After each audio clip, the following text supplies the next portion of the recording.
This is Morning Juice. Sports, insight, and great storytelling. Starring Bobby Carpenter and Jeff Tito Thitoff. It's time to attack and dominate. Attack and dominate on a Tuesday. Tito, Jeff Thitoff here with you. To the left, Bobby Carpenter to the right. Cody Wells, thanks for coming in today. Joining us, Morning Juice, sponsored by Riverside Bank in Dublin. 2 full hours here on YouTube, the Fan app, Twitter, Facebook. Catch the show from 10 a.m. to noon on 10 TV Plus. Download the podcast anywhere you get your audio. Bob, welcome back. It's good to be back. Happy to see you guys in here. I know you were here, so it's you were like here, but not here. Yeah. Well, we stayed. It's funny when you asked if we were going to stay an extra day, stay till Monday. I was like, not really. You had to get back. And then all of a sudden, I'm like, there's some things that I could probably move around. And my oldest son, since he can drive, he had to be back for football.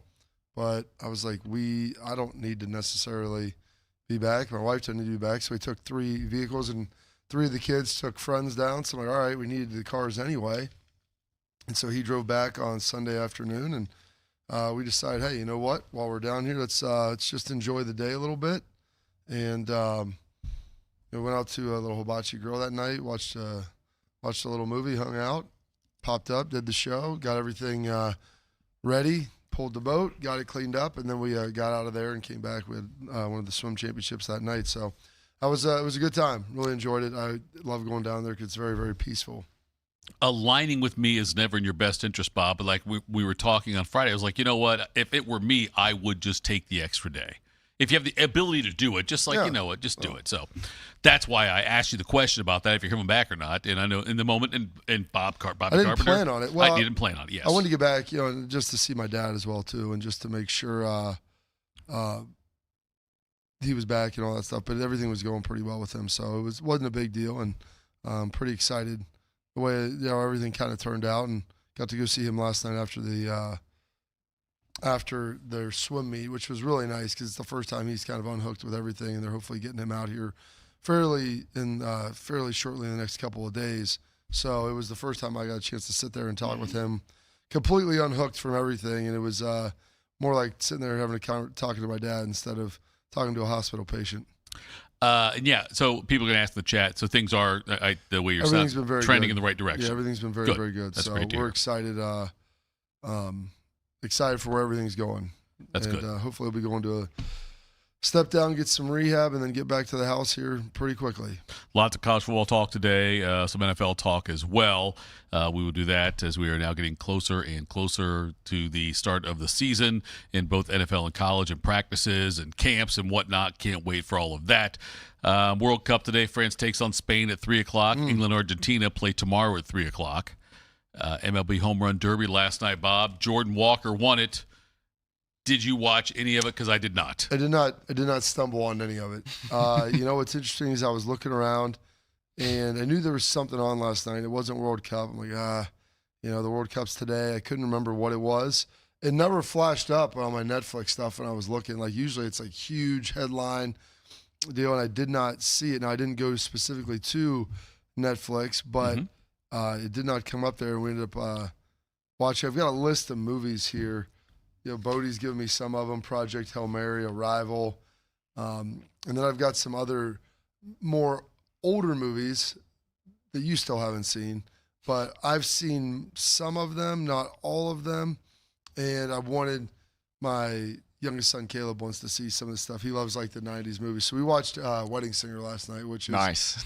That's one of my top 2 or 3 Sandler movies. I really love Wedding Singer. I think that's tops for me. That might be number 1. And my he said he'd never seen Billy Madison, which I don't believe. I haven't seen Billy, yeah. Well, that's not surprising to you. But my 10-year-old's seen probably far more of these movies than you have. So he wanted to see that. So we had watched Click last week. Figured we put on Wedding Singer last night. My wife asked, goes, is it appropriate? I go, well, my dad showed this in high school, like to the kids in high school. So like my freshman year, he played it like for the final he taught like gym and weight training. And so what are you doing in the final for that? So he's like, we're just going to watch this instead. I crossed one off the list last night, Carp. One that you've mentioned a handful of times here, just kind of in passing. I don't know that we've ever spent a ton of time on it, and so I didn't really know what to expect going into it. And I got to be honest, I watched it last night, and if you asked me, elevator pitch, hey, what was the movie about? I'm not sure I could still tell you and land that plane. The Big Lebowski. Oh, but entertaining. Entertaining. What was the plot? I don't know. But that's the kind of beauty a bunch of bums just bowling, and there was money involved, but actually maybe not. Maybe the girl kidnapped. Maybe she wasn't. It was funny. I liked it. John Goodman's great in it, but other than that, Steve Buscemi's funny in it. I mean, it's a very. I mean, you got a young. Oh goodness, I can't think of her name now. Julianne Moore. Julianne Moore's in it. Philip Seymour Hoffman's in it. He's great too. I want to say, the bunny, the girl. It's killing me. She's only in it briefly, but she's from Ohio. This is why it's killing me. Tara Reid. Tara Reid. Okay. Tara Reid's in it briefly. I was familiar with her. She's in like American Pie and some of the other stuff. You've seen her naked. She kind of became a hot mess at some point in her life. Yes, she did. But we all have. Yeah, it was good. But I'm glad you enjoyed. Yeah, It's funny. It's like Aaron Rodgers has worn like that sweater that the dude has to press conferences and things. I mean, there's been a lot of stuff from that movie. It became a cult classic. It did not do great in the box office. I've probably seen The Big Lebowski, and I'm not joking on this, 500 times. I haven't seen it in the last 10 years. We used to watch it every day. Yeah. Did Tony Romo ever date Tara Reid? Oh, she was already a mess by then, Coach. It's fine, but I got to ask because now, Bob, I feel like that implies it's a no. Okay, I'm just saying that we need to. I think that every time now we mention anybody, any actress, any celebrity, I think we need to ask, did Tony Romo date her? That's all. No, listen. He has his list. I mean, it's basically Carrie. Well, no, I mean this is who it was. It was, Carrie briefly, not briefly, couple, I don't know, a little bit, and then Sophia Bush. That was very briefly, and then he dated Jessica for a while before meeting the lovely Candace, and then they dated for, 2 years and got married. All right, Bob, time to make me smarter. Time to get smarter. Morning Juice presents Today in History. Here's your professor, Bobby Carpenter. One of the other great things, Wedding Singer has an unbelievable soundtrack. I mean, it does. If you like 80s music, it is all there, and a lot of great 80s references. And my son said, he goes, Dad. I'm like, Caleb, all these guys are in the other movies too. It's the same friends. Was Dan Patrick in Wedding Singer? Who's that? Dan Patrick? No, Dan. Oh, I think you said no. No, Dan Patrick. There would be Patrick's in all the Adam Sandler movies. That's why I'm asking. He's not in all the Adam Sandler movies. He's in ones that apply to sports. Okay, he's in many of them. He was a cop in one of them. I know that, but I didn't know. He was not in. I don't remember seeing Wedding Singer. Yeah, Wedding Singer was like his third or fourth movie. You said it was one of your favorites. It is. No, I can't remember Dan Patrick. It was my favorite Adam Sandler movie. Is what I said. Not one of my favorites. It was my favorite Adam Sandler movie. I just know that Dan Patrick's in many of his movies. I can't remember if he made a cameo in that one or not. That's all. I think the first one he makes a cameo in is Waterboy. The Waterboy came out after Wedding Singer. Okay. This date, Tuesday, July 14th, 195th day of the year, $1.70 remaining in this 2026. This date, 1789, the French stormed the Bastille, and it is now known as Bastille Day, as the beginning of the French Revolution. 1853, the first World Fair opens in New York City. 1881, Billy the Kid is shot and killed by Sheriff Pat Ferret. Not related to Jason, by the way. Okay. Jason the Kid. Who's Jason the Kid? Used to coach the Mavericks, played in the NBA for a while. I think it's just Jason Kidd. I think his middle name starts with a T. It's Jason T. Kidd. This date, 1911, Harry Atwood, the engineer, famous, lands a plane on the south lawn of the White House. Oh. Flew it down from Boston for President Taft, and the Wright brothers were there.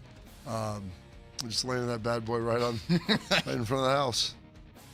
This date, 1953, the Germans and Hitler outlaw all political parties except for the Nazis. So there you go. Kind of secures future elections. You want to make sure you had everything locked down there. It's a rough day. The Russian is strong at They him. had also some eugenics. There was a rough day going on over in Germany. Seized a lot of control. Let's say 1951, Ferrari wins their first Formula One race, the British Grand Prix. 1960, Jane Goodall arrives in Tanzania to begin studying chimps in the wild with her famous experiments. And I'm sorry, Bodie, let's get to Ferrari real quick. This year's British Formula One Grand Prix is Ferrari's first. The famous Italian team failed to enter last year's race after a dispute over their appearance fee. And today, July the 14th, 1951, they're keen to make up for lost time. But their Italian rivals, Alfa Romeo, are red-hot favourites to win, led by number 2, the Argentine ace Juan Manuel Fangio.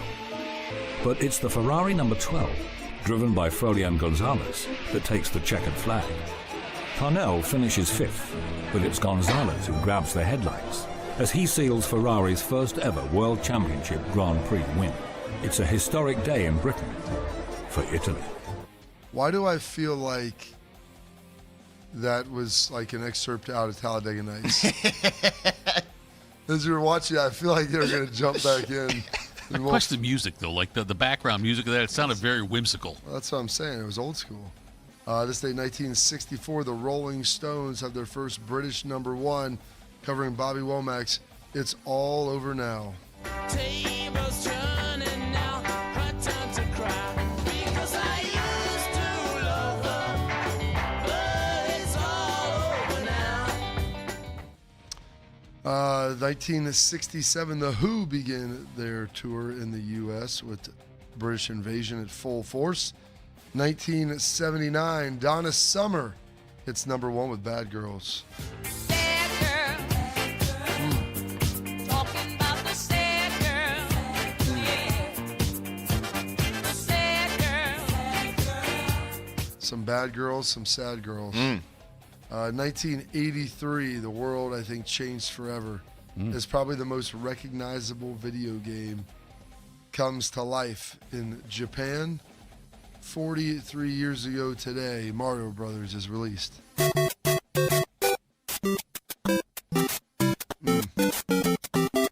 And they just played this over and over again. Yes. And like, it's amazing. I could play this game and I didn't even notice it like after a while. So that was the Mario Brothers, like the stand-up arcade game you're talking about, then, right? You're talking about like in Nintendo. I just said Mario Brothers was So I'm trying to think. I know that like the initial part of it was Donkey Kong was like the first.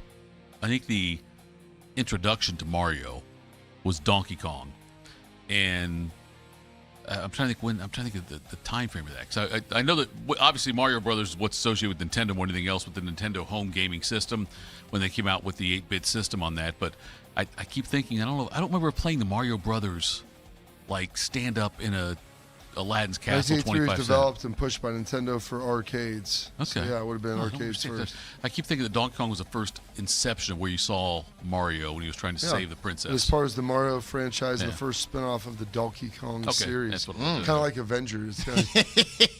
Same thing. Yeah. Carried over to Super Mario Brothers in 1985 and became a staple. There you go. The NES, Famicom and NES. Mm-hmm. Received positively by critics. Yeah, it's Mario Brothers 1, 2, 3. I mean, we had them all, man. Playing those bad boys. Did you ever finish Mario Brothers? Did you get to the end? Yeah, I beat Mario. We beat 2 and 3. I never beat 1. Never beat 1. Yeah, it took a long time. Couldn't or just didn't get to it? Well, I was like Chose 8 not or to 9 race. years old. I mean, Okay. 7. I mean, you're not going back and trying to rebeat some of those games. Wow. And honestly, like Mario Brothers 1, I mean, dude, you couldn't save stuff. So, like, every Oh. time you lost, you had to start over. Yeah. I mean, it was a lot of work. Doesn't sound like And there very was fun. some really tough boards where, like, you had to be on point Yeah. to be able to finish it. And it's just, like, we used to leave it on, and then you would just turn the TV off and Oh, come yeah. back. Yeah. And then flip the TV on and, like, There dive you back go. into the Yeah. next board. You press pause and go back at it. It was crazy. And now, Bob, we're 5 months away from Grand Theft Auto 6, where you can Yeah. just do anything. Where you Kill actually everybody. go into the machine like Jumanji. You just start playing. That's Just what get sucked in that is. for That's- hours. That's like days. that's the next iteration. Like, hey, just hop on in, put your fingerprint down, and just pulls you right into the video game. Pull out a baseball bat, start beating the piss out of people, Yeah. stealing cars. I mean, I'd rather be in Grand Theft Auto than Jumanji. That sounds way better. Oh, yeah, for sure. Sounds like a great time, honestly. Vice City. Where's this one taking place? I think it's going back to Vice City. Oh, yeah. I think it's Miami again. Yes, I like that. Circling around. It's perfect. You know, the people who played Vice City, like, there's a whole new generation who never did. That's so you like, gotta Vice City was when I was in high school. Oh, it was That like, yeah, I came out 30 years. I was going to say 25 at least, probably. Probably Yeah. 25 years ago. It's a big deal. Vice City was nice, though. This day, 1984, Eddie Van Halen walks on stage with Michael Jackson and plays Beat It, the guitar solo, for the first time. Son of Mario Brothers started that. So good. I mean, that would have been something iconic to see. A little Eddie Van Halen on stage with Michael Jackson together. I think he did it for free for the album. I think that, like, Yeah, I don't think he was even credited on the album. People. he might. I don't think he's credited on either. I don't think he's credited, but yeah, I think he did it. He did not ask for any kind of like payment for doing it. He just went and did it. One of the classic lines out of Wedding Singer is when Linda answers the door in his Van Halen t-shirt. And he's like, "Now get out of that thing before you jinx the band and they break up." There's all kinds like references like that my kids don't get. And I was like trying to explain it to them, some of the ironies of it all. You need that little Amazon Prime, like, where you pause it and like pops up. there's like fun facts on the screen. This was the reference that they were making right there. Was the girlfriend also the maid that Seinfeld was sleeping with? I don't. Remember when Seinfeld had the maid end up sleeping with I her? watched Seinfeld, but I Okay. don't know Seinfeld as well as I just everybody thought about else. this as you were talking about it. Linda, I don't think she was in there, but maybe. This date 2009 All-Star Game news. The American League wins 4-3 in the 80th All-Star Game all time, and taking place at Busch Field. Another 0-2 pitch from Heath Bell. And a fly ball into right field, well hit. Back on the track, that will untie this game. Tagging and scoring is Granderson, and young Adam Jones has just put the American League on top. A one-out triple by Granderson, and he scores on a sac fly to right by Adam Jones of the Baltimore Orioles. It was the maid. There we go. Wow. Some Stupid knowledge by birthdays today. Born on this date 1910, William Hanna, one of the co-founders of Hanna-Barbera. Born on this date 1913, Mr. Gerald Ford.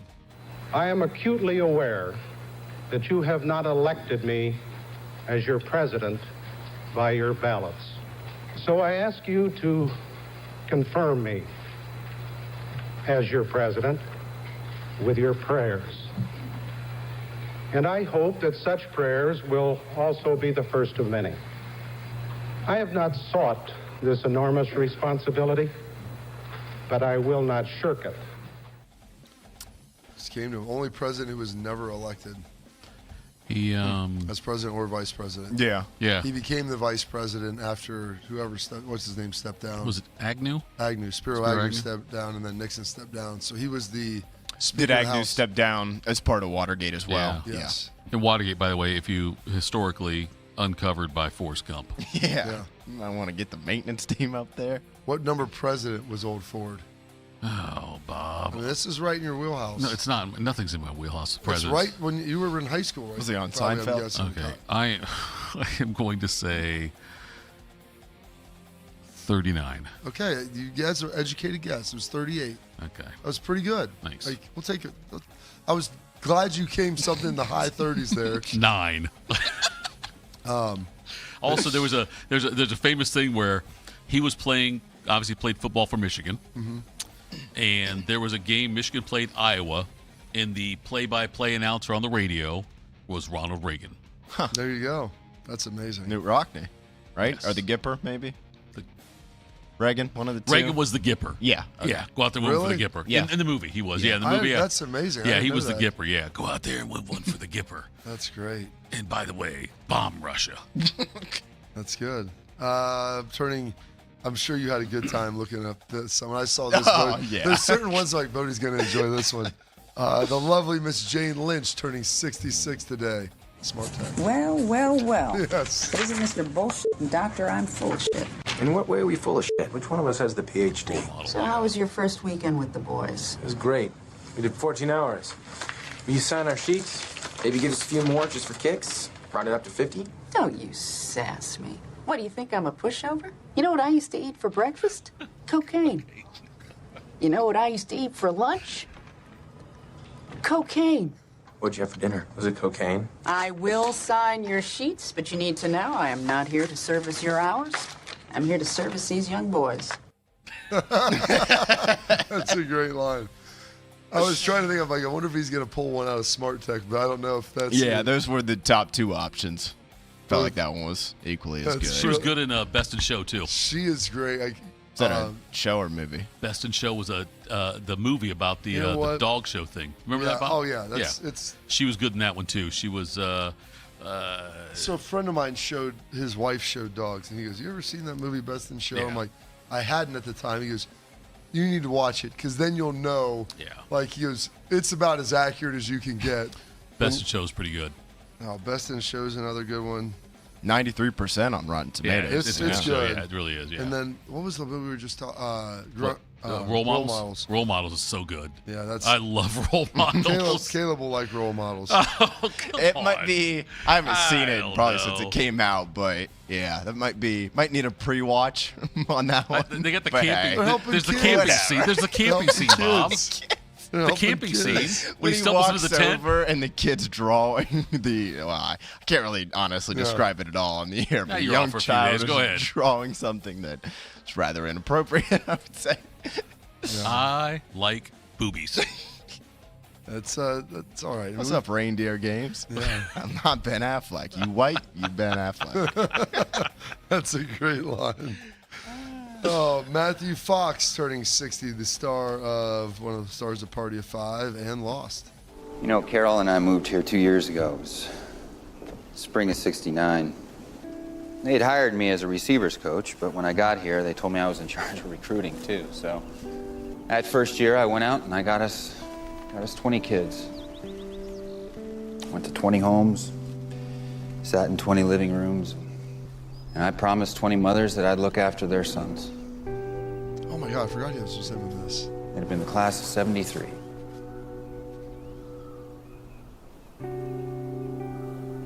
There's not one of them left.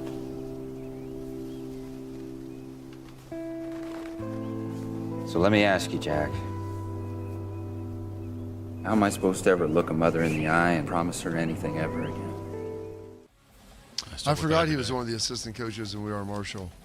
It was good. That was good work by him. I'd like to see that movie. I got to see that. It's available. Probably. It's been out for about many 20 places. Yeah. It's been out for about 20 years. That's what that I was. bet it's 05 been or out. 06. I think it's 05 or 06. Yeah, it came out right when I was graduating. 2006. Yeah. I did a big story for the Dispatch on Reggie Oliver. Yeah. Who was the quarterback who came in the season when they replaced everything. And he was a assistant coach at Walnut Ridge, I think, for a while. Sure. Yeah.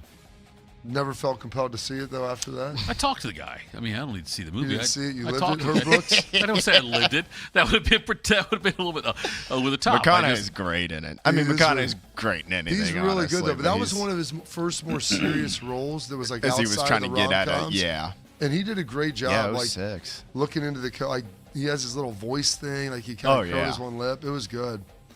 Turning 59 today. 16 seasons in the major leagues, but I'll only remember him for charging the mound against Nolan Ryan, Mr. Robin Ventura. Here's Ventura, RBI single in the first. Watch out. Yeah, back Look off. at this. There you go. Robin took exception to the pitch and went after Nolan Ryan. So as we mentioned, Robin Ventura drilled on the first pitch by Nolan Ryan, took exception to it, and decided he was just going to charge the mound.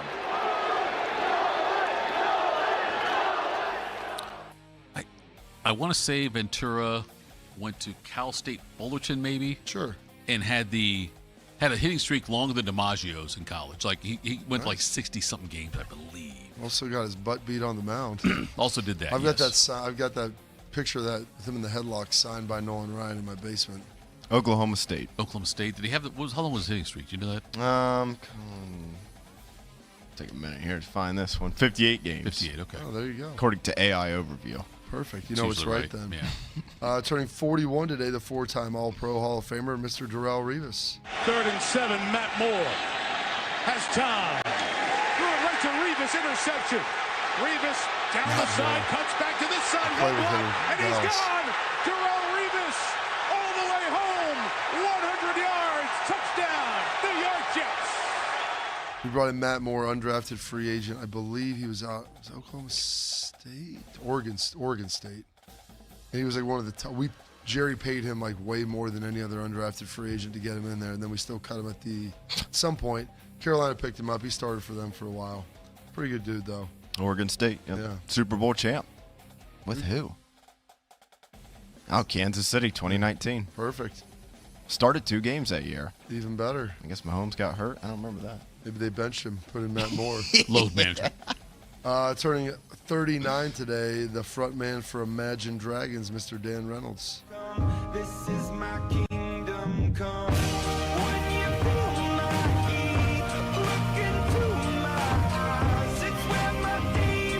That's one of my favorite songs. Very good.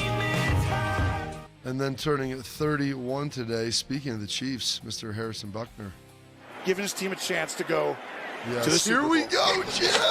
Now they Can he move the do spot it? back an additional 5 yards, so 8 seconds left, and a 45-yard attempt by Harrison Buckner. Please. Yo, Jim, I dropped one of these snaps. Here's Buckner I love him. He's my guy. for 45 yards. All the way, it's good. I do. Oh. Uh-oh, Bodie's dead. Oh. Bodie's dead. Jump bar my mic. Thitoff turned it off. He I said- didn't touch. Don't you dare blame this one on me. That's all right. We can always spin that around and we can try. Let's do that. Let's have some fun here. You know, let's just- get crazy. There you go. Here we Look go. at that. Look at this. 2 mics. Tyler, come in here right now, Nothing. please. Won't turn on either. That's Really? all right. Check 1, There, 2. we hear you Oh, now. my We got you. Yeah, we got you. Check 1, 2. Yeah. All right. What was I going to say? Oh, yeah, Romo's my guy to death. But when he, 2 seconds after Nance finished that call, and he's immediately like, you Bengals had a great year, proved the doubters wrong. He's like, Tony, maybe just lay out on this one here a little bit. He looks like Rudy Gobert about the microphones for COVID. Got them all up there. Yes. And then 2 years ago, it's crazy to believe it's been this long. I believe he was in my draft class, maybe a year younger than me. Oh. But passing away in 2024, Ravens, Texans, return man, Super Bowl champ, Mr. Jacoby Jones. The new general manager of the Cleveland Browns. It was Joe Banner and Lombardi, actually, who brought John Harbaugh out of Indiana University to the Eagles. And later on, it was Lombardi bringing him out to the Raiders. Jim Harbaugh, that is. And there's going to be a run back from 9 deep for Jacoby Jones. And look at him go. This is the Super Bowl. Jones is past the 50, and he is flying inside the 20. And a kickoff return, 109 yards and a touchdown. That's a special teams touchdown, Jim. Third Still round. had Phil Sims on the I call, know, and now, I know. yeah. Third round of the 07 draft. We should go back in and we can voice. Yes, he was a year behind me. We can voice over him, Tony, into those big games like he was already there. Yeah, I knew that was still Sims at that time.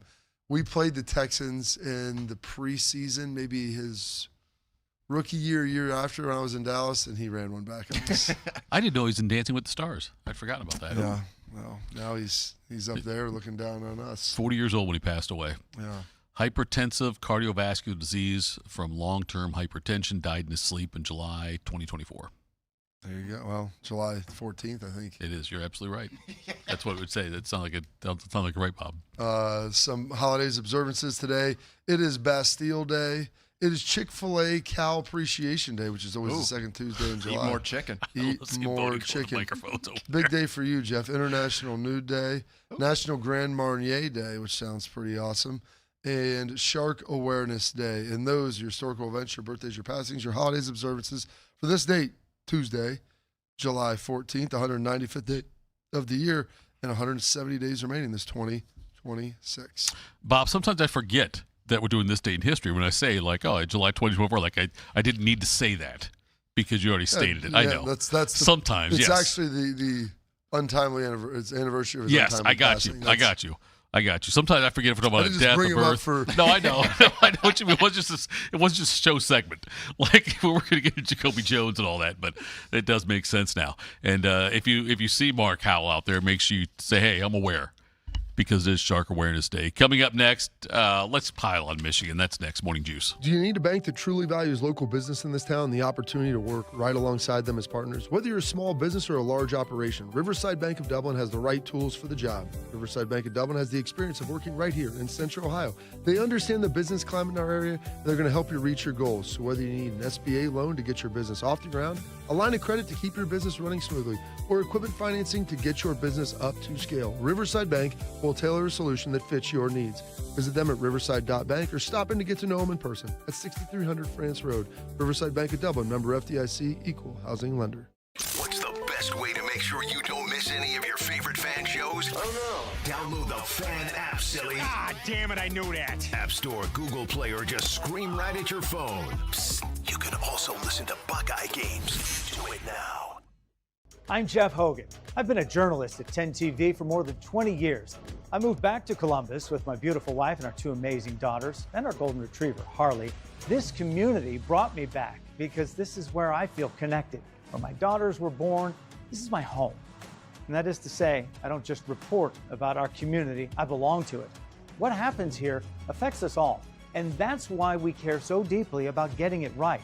And when local journalism is done right, it doesn't sit still. It moves. It moves you to act, to verify, to volunteer, to speak up or lend a hand. It moves your mind by challenging assumptions and offering new perspectives. It moves you forward by giving you the information to make decisions and thrive where you live. And yes, it moves your heart through the kind of human storytelling that stays with you wherever you are. And at 10 TV, we're here for all of it. These are the stories that move Central Ohio. In the old days when people lived to be 40, you only had one option for listening to your favorite show. But now, ooh, baby, radio, podcast, the Fan app, and YouTube, ooh, just to name a few, live or on demand. You have no excuses. The Fan. Everybody thinks they're a great driver. And Outlaw Motor Speedway gives you a chance to prove it. Experience professional racing simulators, full motion rigs, and some of the world's most iconic tracks right here in Grandview. Race your friends, join a league, or bring the entire office out for an unforgettable corporate event. And when the checkered flag drops, keep the night going with great drinks and food right here or next door with the Agave and Rye. Then climb back in the driver's seat and see who has what it takes. Don't miss out. Book your race today. OutlawSimRacing.com. Delaware County Veteran Services is a county office that faithfully assists veterans of Delaware County. Although not the Department of Veterans Affairs, we help veterans and their dependents navigate through the process of applying for benefits administered by the VA, and we provide transportation to VA medical facilities. So if you're a military veteran or a spouse of a veteran, schedule your appointment today. A wide range of VA and local benefits may be available to you. Delaware County Veteran Services, conveniently located in the historic courthouse in Delaware. Bobby's knees hurt from doing battle with some of football's toughest warriors. Tito's knees hurt from begging Bobby to let him host this show. Oh, pick me! Oh, I know, me! This is Morning Juice.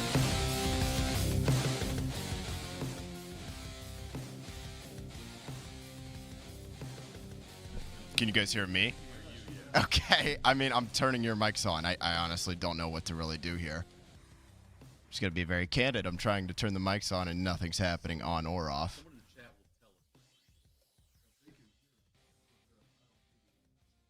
Can the chat, can you hear anybody besides me talking right now? Hopefully, yes. Because I can't really carry this show for the next hour and a half. I'm not going to lie to you guys. Oh, I could. It wouldn't be very good, but I could try. What a resume builder that would be. All right. Yeah, we got to know. I'm not really sure what to do here, to be quite honest with you. I cannot turn the mics on. Let's all go over there the same microphone like a rock band. Like we're in studio. So none of them. Only one. Yeah, I don't think so. Check 1, 2. Yeah, just this one. Any thoughts? You guys could just talk and I'll repeat it. Today. I'm going to be honest with you guys. I'm not really sure what to do here. I mean, we can go to another break. And I can try to call Tyler or Ben, I guess. And the bad is I don't know if he would know exactly how to fix this issue. Is it a clapper, right?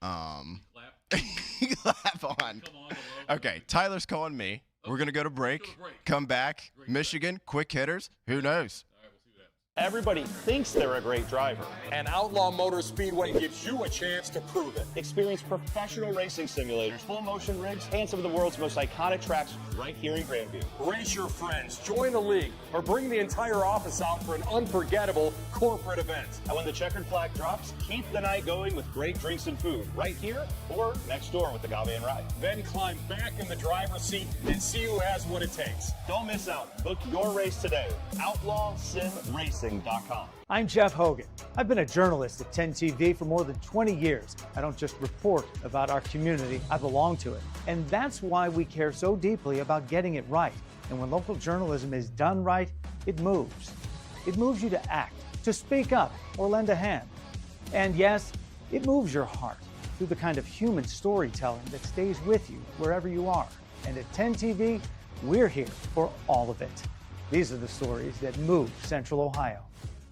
Do you need a bank that truly values local business in this town and the opportunity to work right alongside them as partners? Whether you're a small business or a large operation, Riverside Bank of Dublin has the right tools for the job. Riverside Bank of Dublin has the experience of working right here in Central Ohio.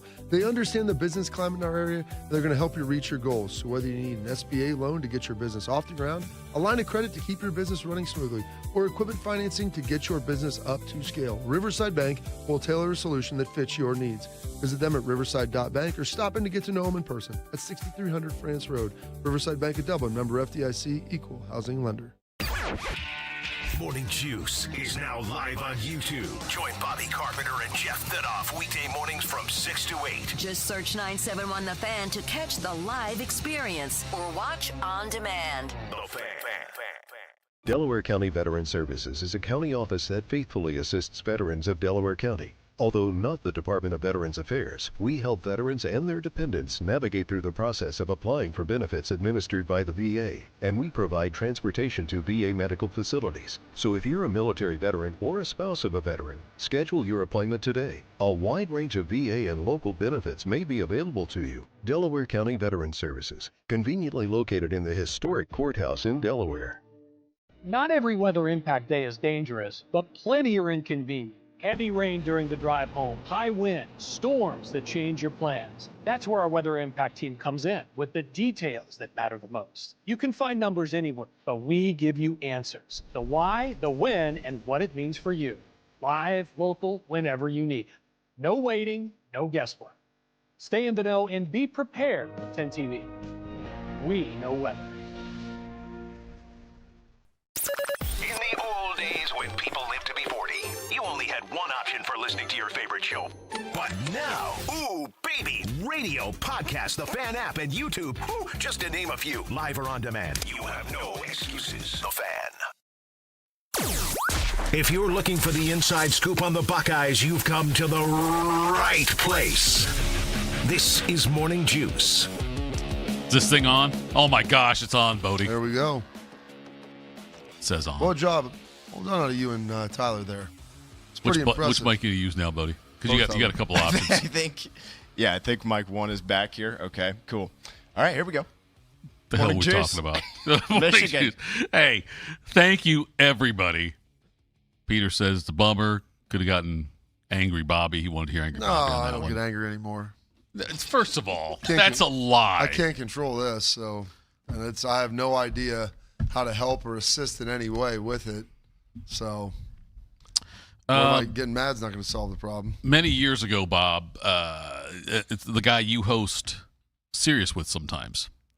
Former Florida State quarterback? Yeah, E.J. Manuel. Right. I called him Manuel. Yes, I did. I called him E.J. Manuel on a show and when I was doing with Tim Hall, and Tim said, "Oh, you made him French all of a sudden." So whenever I see now Ward Manuel, I wanted to say Ward Manuel, but I know it's not him. It's Ward Manuel. It should be Ward E. I don't know why I have an E at the end. That's pretentious. But nonetheless, he's the AD at Michigan, has been there overseeing many. I saw reports where he'd been fired. And yeah, it came up first he's fired. Then they said they're going to meet about it, right? That sounds good. They announce you're fired. That leaks out. But we're going to have this meeting. What do you think the meeting's going to? Right. He said he's fighting for his job. I'm like, what's the grounds here?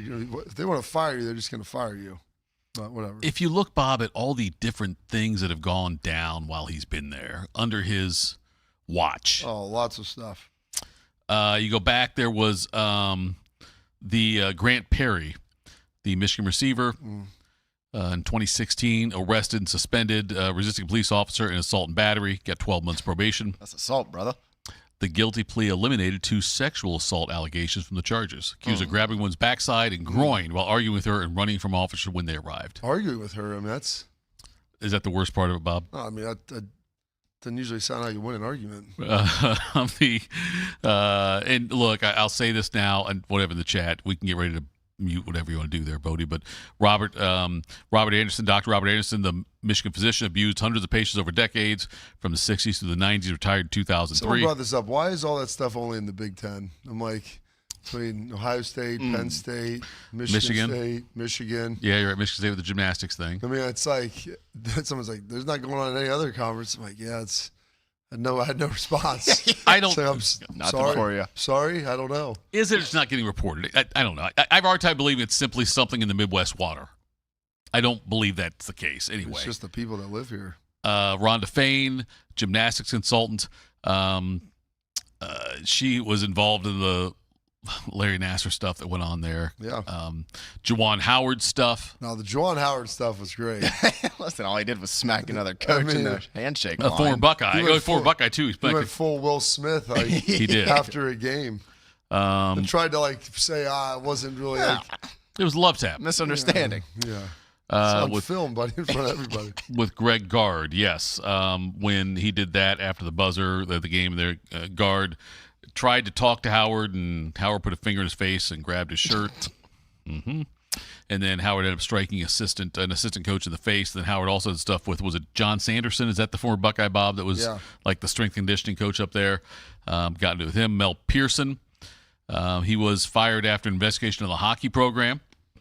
The 2022 report showed a pattern of misconduct by Pearson, former director of hockey operations Rick Bancroft, included discrimination against women in the program, retaliation against former goaltender Strauss Mann, COVID-19 test deception.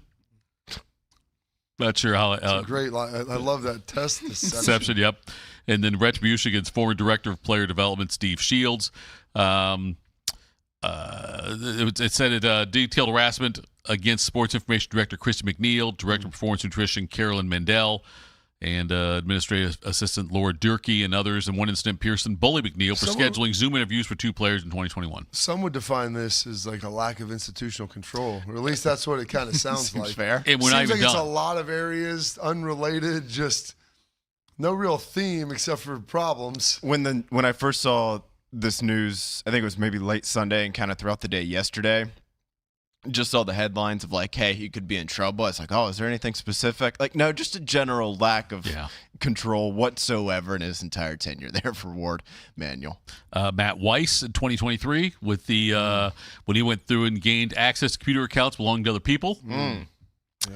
He had inappropriately accessed, is what they say in quotes there. Inappropriately accessed is something that is something you ever want to have tied to you, I wouldn't think. It says from 2000 for a while, he downloaded confidential information of more than 150,000 student athletes, mainly targeting women. Is that a bad thing? Also gained access to social media, email, People and/or cloud say storage. Slide into their DMs. He was living in their DMs. No, he was. Yes, he didn't just slide in; he crept under the door. In that one, the call is coming from inside the house. Yeah. Footage released by the FBI showed Weiss walking into multiple team offices seconds before the hacking. That's how they got it. Well, the Connor Stallion stuff. Tough. That's a tough one to get out of. I yes, think, it if is. you get that sort of evidence. The Connor Stallion stuff. The Shemmy Schembeckler. And by the way, Shemmy's a great name, but Glenn Schembeckler. It's a nickname. Yeah. I know. I'm saying you can't call Glenn Schembeckler because he's Bo. Bo was Glenn Schembeckler, the dad's name, the coach. But so you had to give him something else. So you gave him Shemmy. He resigned 3 days after being hired as their assistant director of football recruiting in 2023 over social media activity. Several posts about slavery and Jim Crow, and how Jim Crow had a positive effect on black individuals and families. Yeah. And then you have the Harbaugh recruiting violations, Denard Robinson's OWI. Shoelace? Yep. And then all the stuff with Sharon Moore. But anyway, Bob. All the stuff with Sharon Moore. I know. That's what it is. I know. Bob, I feel like cheated on his wife with a staffer, and then took her hostage. Tried to break into it, not tried, Butter knife. successfully broke into her house and threatened to, I believe, murder-suicide the two of them. With a butter after knife, the though. news I don't think it came would out. happen. Have you ever seen Romeo and Juliet?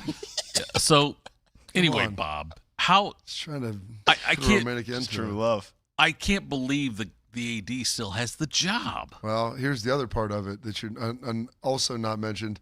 Won a 2025 national or 2023 national championship in football and a 2025 national championship in basketball. Oh, yeah. So those on the scales here, like it weighs a lot over there. Like, there's a lot of things over here, but these things weigh a That lot. trophy's pretty heavy, too. That trophy, that's a great line. When you're talking about the scales of justice, trophies weigh a lot. Yeah. That might be like one of the more astute observations you've made. Trophies are heavy. How? But I understand. Okay, Bob, I get what you're saying. Yes, Never be and able to Bodie's overcome right. that. Hold on, let me put this big trophy on Yeah. there. Oh, okay. How about another one? Yeah. He can't be the coach a year. The AD. I'm sorry. He can't be the AD a year from now, right? About a weekend from now. They just need another championship. Yeah. What's your favorite one, Ward? The next one. I mean, Rick Pitino has a job. That's all you need to know. That's Okay. all you need to know. In this. Louisville, Arkansas rehired Bobby Petrino. Okay, but those are. But those are what? Okay, what Patino did is not on the level of this.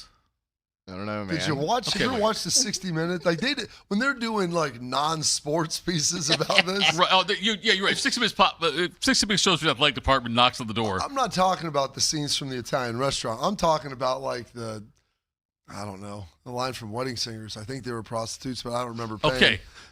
Okay, now Bob, but I mean, like there was a lot of things, and he's like, I would never do that in a dorm that I've named after my brother-in-law who died in 9/11. It's like, wait, there's a lot of evidence that says that you did, and now that you're invoking that, like the memory of your dead brother-in-law as a shield for you, it's not appropriate. I am not saying what went on with Patino is right. I hope not. Okay. I mean, but there's different levels of wrong. Okay. Now, this is go ahead. No, You guys are both trying to get me fired. Is what you're trying to do here. I want you to tell me what's less wrong or more right. I don't know. I hate saying a disclaimer here, but I've got to use a disclaimer. All right. Human trafficking is wrong. Okay? Agreed. We can all agree on that. We can kumbaya that one together. Okay. People say it's a pretty big problem. It is. And I just saw a floral Thitoff's shop gonna got tell raided. you that it's not, though. No, listen. There was a floral shop here in Columbus that got raided because of human trafficking. Like, literally, there was a floral shop. Valentino's or Valentine's floral shop. I was just saying, the one just closed over there on the corner of Kinnear and I'm not Kenny. familiar with I was those. hoping that wasn't it. I'm not familiar with those, Bob. I don't know if you are. But I would say, like, the Valentine's, though, I think I saw a story about that on 10 TV, and I didn't read it in the scroll here, but I did see something about that. Nonetheless, if the stuff that went on with Patino and You know what's good is we're driving our watchers to other radio stations too. oh yeah, that's right. Yeah, leave the house. Yeah, too. Oh, wow, that's weird. Yeah.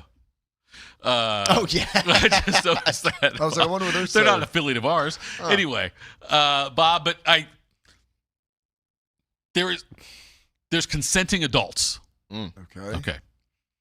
And from everything not that I've done a deep dive into. That's the problem is I don't know that you're fully versed. I'm not. on No, I'm not. this. You're right. That's fair. I never heard the words human trafficking used with the Louisville stuff. I never came. Like I never saw anything that mentioned that. There were things certainly that went on that were of an illegal nature involving adults. Well, I don't know if the recruits were adults yet. Yeah, some of them may have been They 17. there's no. What are you talking about? No, You wait, act wait. like there's High school guys that are- seniors, yeah. You're telling me there aren't guys that are 17? There might be. I'm trying to think. I don't know if Louisville guys were classifying back then. I'm trying to think. If They're they not even were. reclassified. Even if not, yeah. They're 17. Reclassified, okay. They're 17 I didn't turn now. 18 until after. You got to college? Like, Yeah, so if well, you're taking, right before. but if you're taking that visit in your Yes. senior year. Yeah. Okay, that's fair. My point is, though, Bob, is that the stuff you're talking about going on, the stuff like with Moore and the stuff with the covering things up with the sexual abuse allegations with a coach or administrator, whatever, that is much different, I believe. In my mind, I look at that differently than I would in what happened with Pitino in Louisville. I'm not saying either one's right, but one is wronger, if that makes sense. I mean, I guess you can. So, if you want to get your moral sieve out, like in Pan for Gold, and figure out which things are finer, like which goes all the way to the bottom. I don't know. I'm not here to parcel those things out. So I guess what I'm saying about point is that it doesn't surprise me that Tito has a job. I'm saying I don't think that I'm surprised Moore has a job still. And I don't think he should have a job based on this list of allegations that spans across multiple sports over time. And to Bodie's point, trophies are heavy. Trophies are heavy. I agree with that, Bob. But it's all and I don't think that what Pitino did was, I'm not trying to justify that. I'm just saying that I think that Pitino getting rehired was more likely than what's going on right now in Michigan as far as their AD. And Ward may want to go to Manuel after this, so he doesn't get confused, so he can maybe change his identity. But I think he's probably in for a tougher road to get rehired somewhere in a similar position. I mean, Patino's success, like direct correlation to success, is probably more straightforward than an athletic director is. Yep. I will give you that, but yeah, I don't know, man. I think there's probably some SEC schools that's like, well, shoot, we could do worse. Okay, Petrino. He was caught cheating and lying, right? Patino or Bobby? I'm sorry, Petrino. Bobby Petrino, right? Well, he was caught with, again, a staffer on that motorcycle. An adult staffer. Yeah. On a motorcycle, got into a wreck, and the motorcycle lied about it. Yeah, so did that neck brace. So did that neck brace, you're right, yes. But he did not, though. He did not have a list of allegations against him that spanned sports wide with other people. Like, it wasn't. He didn't do anything illegal, I don't believe. Lying, maybe. I'm not sure what all. If he was depositioned. Well, I think there's probably some laws about dating staffers, and disclosure of that, and especially subordinates and how that works. Right. And I think my thing with him in particular is not only did he get multiple other jobs, he got rehired at Arkansas. That's amazing to me, right? Louisville rehired him. And now, now he's at Carolina now, right? Yeah, with Belichick. Gosh, he's the OC. OC in North Carolina, yeah. Sure. I was hoping he was going to get that head Arkansas job. So he would be then, I think, the first coach that had the same job twice. Don't think it wasn't for a lack of effort. I think it was pretty well reported last fall that who was their old head coach? Sam Pittman. Does that sound right? Pittman, yeah. When he was fired, I think Petrino was lobbying. That knife was right. He had a hand on that knife that went into Pittman's back and was, as you said there, Bobby, lobbying for the job, if to put it lightly. I feel terrible now transitioning this way. I'm not going to do it. Anyway, Bob.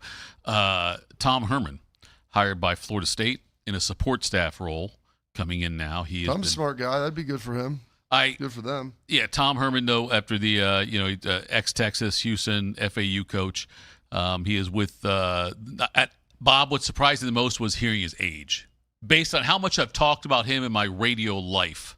That he's younger than you thought? Yes. Yeah, he's not much older than me. I bet he's 47. He's 51. I even thought he was older than that. I was thinking he was in his late 50s or something. No, yeah, he 51. was young when he wasn't much older than me. I mean, so I guess say 8 years, I guess. But I thought he was only like 4 or 5 years older than me. He is 51 years old, though, going back there, and he was once a very, very, obviously a very hot name when we got to Texas for sure. But I'm saying he was that feels like a decent chance, a decent swing, I would say, I guess, for Florida State, bringing him on board to help with play calling now that Gus Malzahn. They need some offensive help in a big way, and they need to win there at Florida State this year, which that's going to be a tall order. Yeah, it's a significant year for Florida State. And I know Florida now has got obviously a new regime in there. Miami's back on the uptick now, so it's certainly a big year for Florida State and what they can do. And I don't know if Norvell's the guy for there or not. I know that they had the monster year where they got, I don't know how you feel about it, Bob. I don't remember talking much about it, but do you think they got screwed that year? Well, it's the thing. Like, did they deserve to be there? Yes. Were they one of the 4 best? No. because they were on their third quarterback at that point. Right. I mean, that's what it was. Jordan Travis got hurt, and like that kind of derailed everything that they had done. They went in super heavy on that, and they had a shot, and that literally it was just a terrible break for them of what they experienced. And so, yeah, they had to pivot off of that, and it wasn't a very good situation. Should they have been?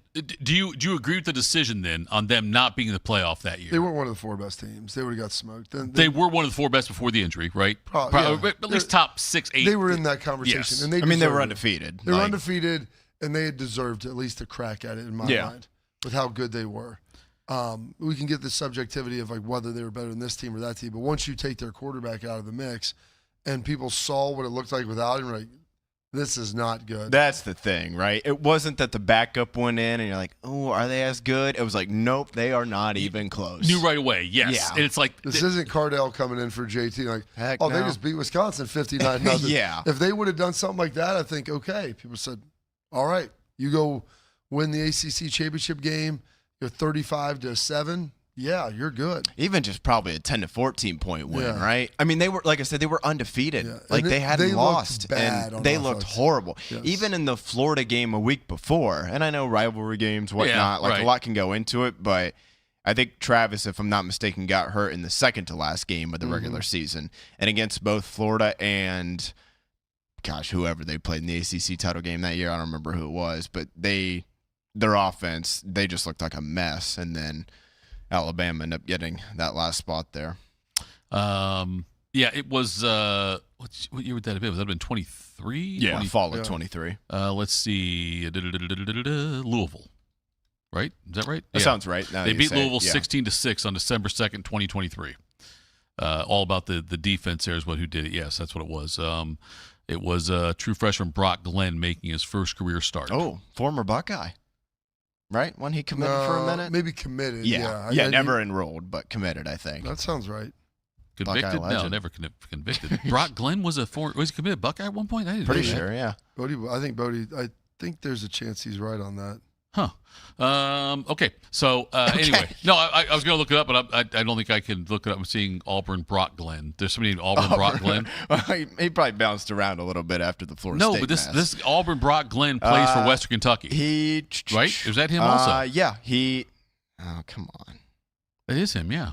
He's still playing. He originally committed to play college football at Ohio State University. They forgot the before switching to Florida State University to play college football. Began his true freshman season as the third string behind Travis and Tate Rodemaker after injuries. He started his first career game in the 2023 ACC Championship.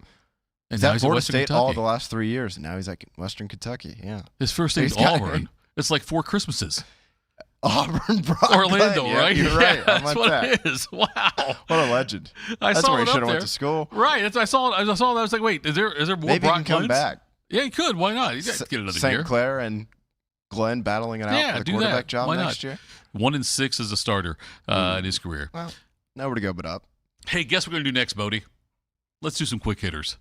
We'll do that here after the break. Morning Juice. I'm Yolanda Harris. I'm a journalist at 10 TV News. I grew up here, and after 25 years of telling this community stories, this place still means so much to me.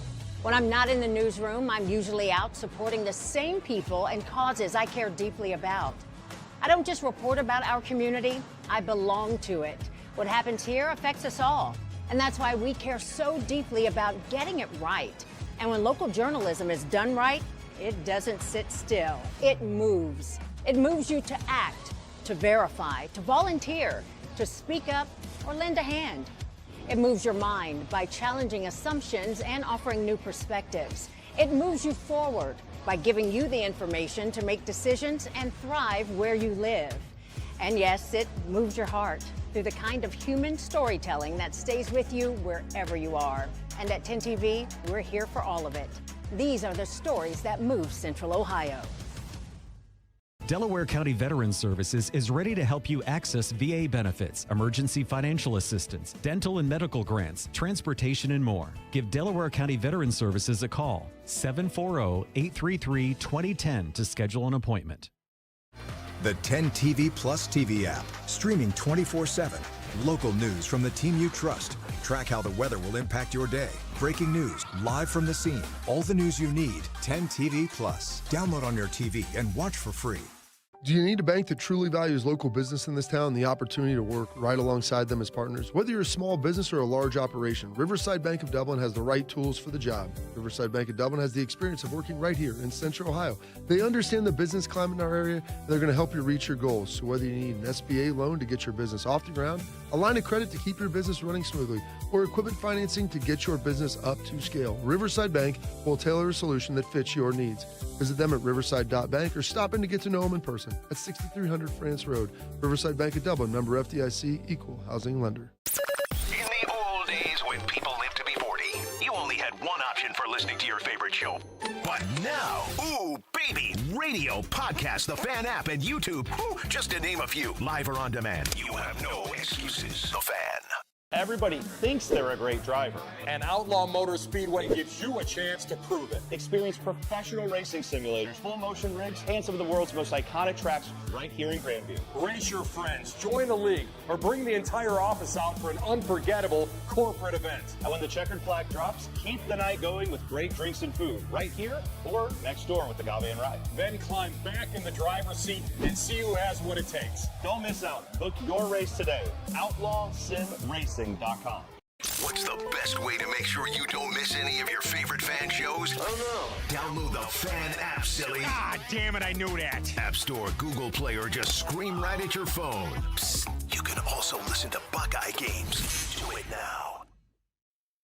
We built a brand new studio just for Bobby, and Tito has already ruined it just by being here. I'm pregnant. This is Morning Juice. Morning Juice. Hopefully you can hear us. I think you can, because I can hear us also. Bodie, let's do some quick hitters.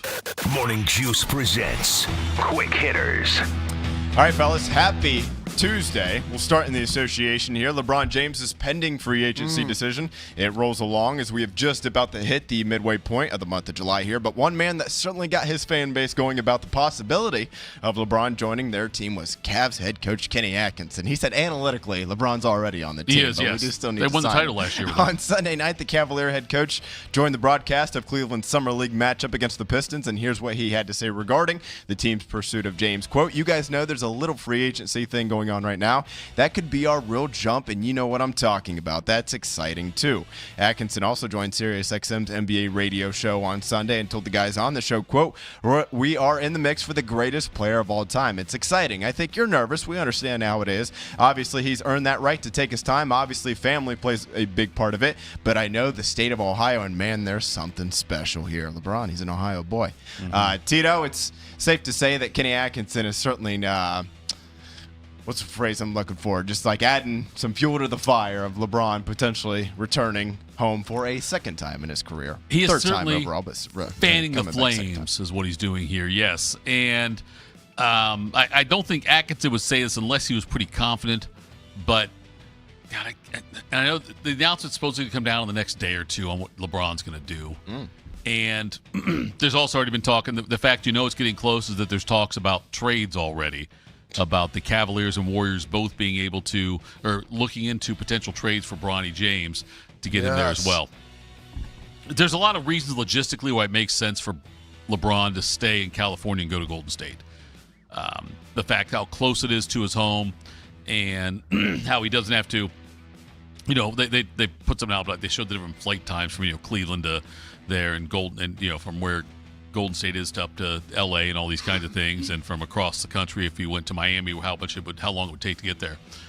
I found it interesting that Rich Paul said he's not ring chasing. If he's not ring chasing, I don't know if he's not ring chasing, then why isn't Sacramento in the mix? Oh, you want to go to a place where you can win. That's like, I guess ring chasing would be like, hey, if he's going to go try to join the Knicks, but at certain points, like, well, I want to go to a place that's competitive, that's going to be winning. He is though. Don't try to tell me he's not chasing rings. He's trying to win a championship. I know he's not doing what he's not necessarily. You're right, Bob. The Knicks would be the Spurs, the Thunder. Those would be the best options as far as doing those things. The Nuggets, but it's not like he does not have that the eye on the prize kind of thing where he does want to be able to play for a chance to win. If you're not doing that, what are we doing? Right. So that's why to say it's not ring chasing, that seems kind of disingenuous to me. Because I think ring chasing would be like, hey, he's just joining the very best team. Like, Yeah. I think that's a little bit of a veiled shot at Kevin Durant with what he did with the Warriors. Probably. It is a little, Bob, but it's like it is ring chasing, but it's not. It's ring chasing with him being the reason they're winning the ring. For instance, if he goes to San Antonio, the Knicks already won one last year. Or even Oklahoma City. Oklahoma City, right. Like if he joined Oklahoma City on the absolute vet minimum, that is like ring chasing to the highest degree. That's Durant. He's ring chasing within reason. He is ringy chasing is what he's doing, Bob. He is ring-ish. Yeah, ring-ish chasing is what he's doing. He is because he wants to go to a team that hasn't won recently, and he can get some of the top. Philadelphia hasn't won an NBA title since 1983. The Cavs obviously haven't won one since LeBron was there. The Warriors been a while since they've won one as well. And so those options, those are the three, and the three options are out there more than Miami's out there also as well. But those are really the options that are out there. You don't see the Knicks, the Spurs, or the Thunder, to Bodie's point there, as ones that they're considering because he would not be the reason they win it. Tracy Chapman once said, "Give me one reason to stay here, and I'll turn right back around." Yes. We call it the Lakers. So, you know what? I want to play with my son. I forgot. Actually, I forgot Bronny was on the team. Yeah. I need to come back for him. Speaking of rings, have you guys ever seen The Wedding Ringer with Kevin Hart? Is that with Will Smith also? No. What's the one with him? What's with, not Kevin Hart. I'm sorry. Add I'm it to thinking the of, list if you haven't seen no, it, Bob. I'm thinking, it's pretty good. I'm not thinking. Wedding Ringer? Wedding Ringer. I'm thinking the of Wedding Ringer. Not Wedding yeah. Singer. No, correct. Not the Ringer. the Wedding Ringer. I was thinking White Kevin. It's funny. White Kevin. Yes, the guy who was in like King of Queens and Kevin James. Was it Kevin James and Will Smith in a movie like that? Yes, where like he's teaching him how to dance. I remember seeing something like that. Hitch. Yeah. That's Hitch. It's just That's good. Hitch. Okay. Yeah. Have you seen that? No, No. I've seen clips. I've seen clips, Bodie. I remember like getting smacked Why or would smacking you? somebody, but Wedding Ringer. Hey, it's teaching them to dance. Right. I remember seeing the clip from that one. What's Wedding Ringer about? Kevin Hart runs a business that basically, if you don't have any friends, he'll be your fake best man. It's kind of like Hitch. This is Yeah, kind of like Hitch-ish. It's funny. It's good. Josh Gad, Kelly. Josh Gad's in Kylie, it? yeah. Cuoco, the girl from Big Bang Theory. Yeah. No idea how to say her last name.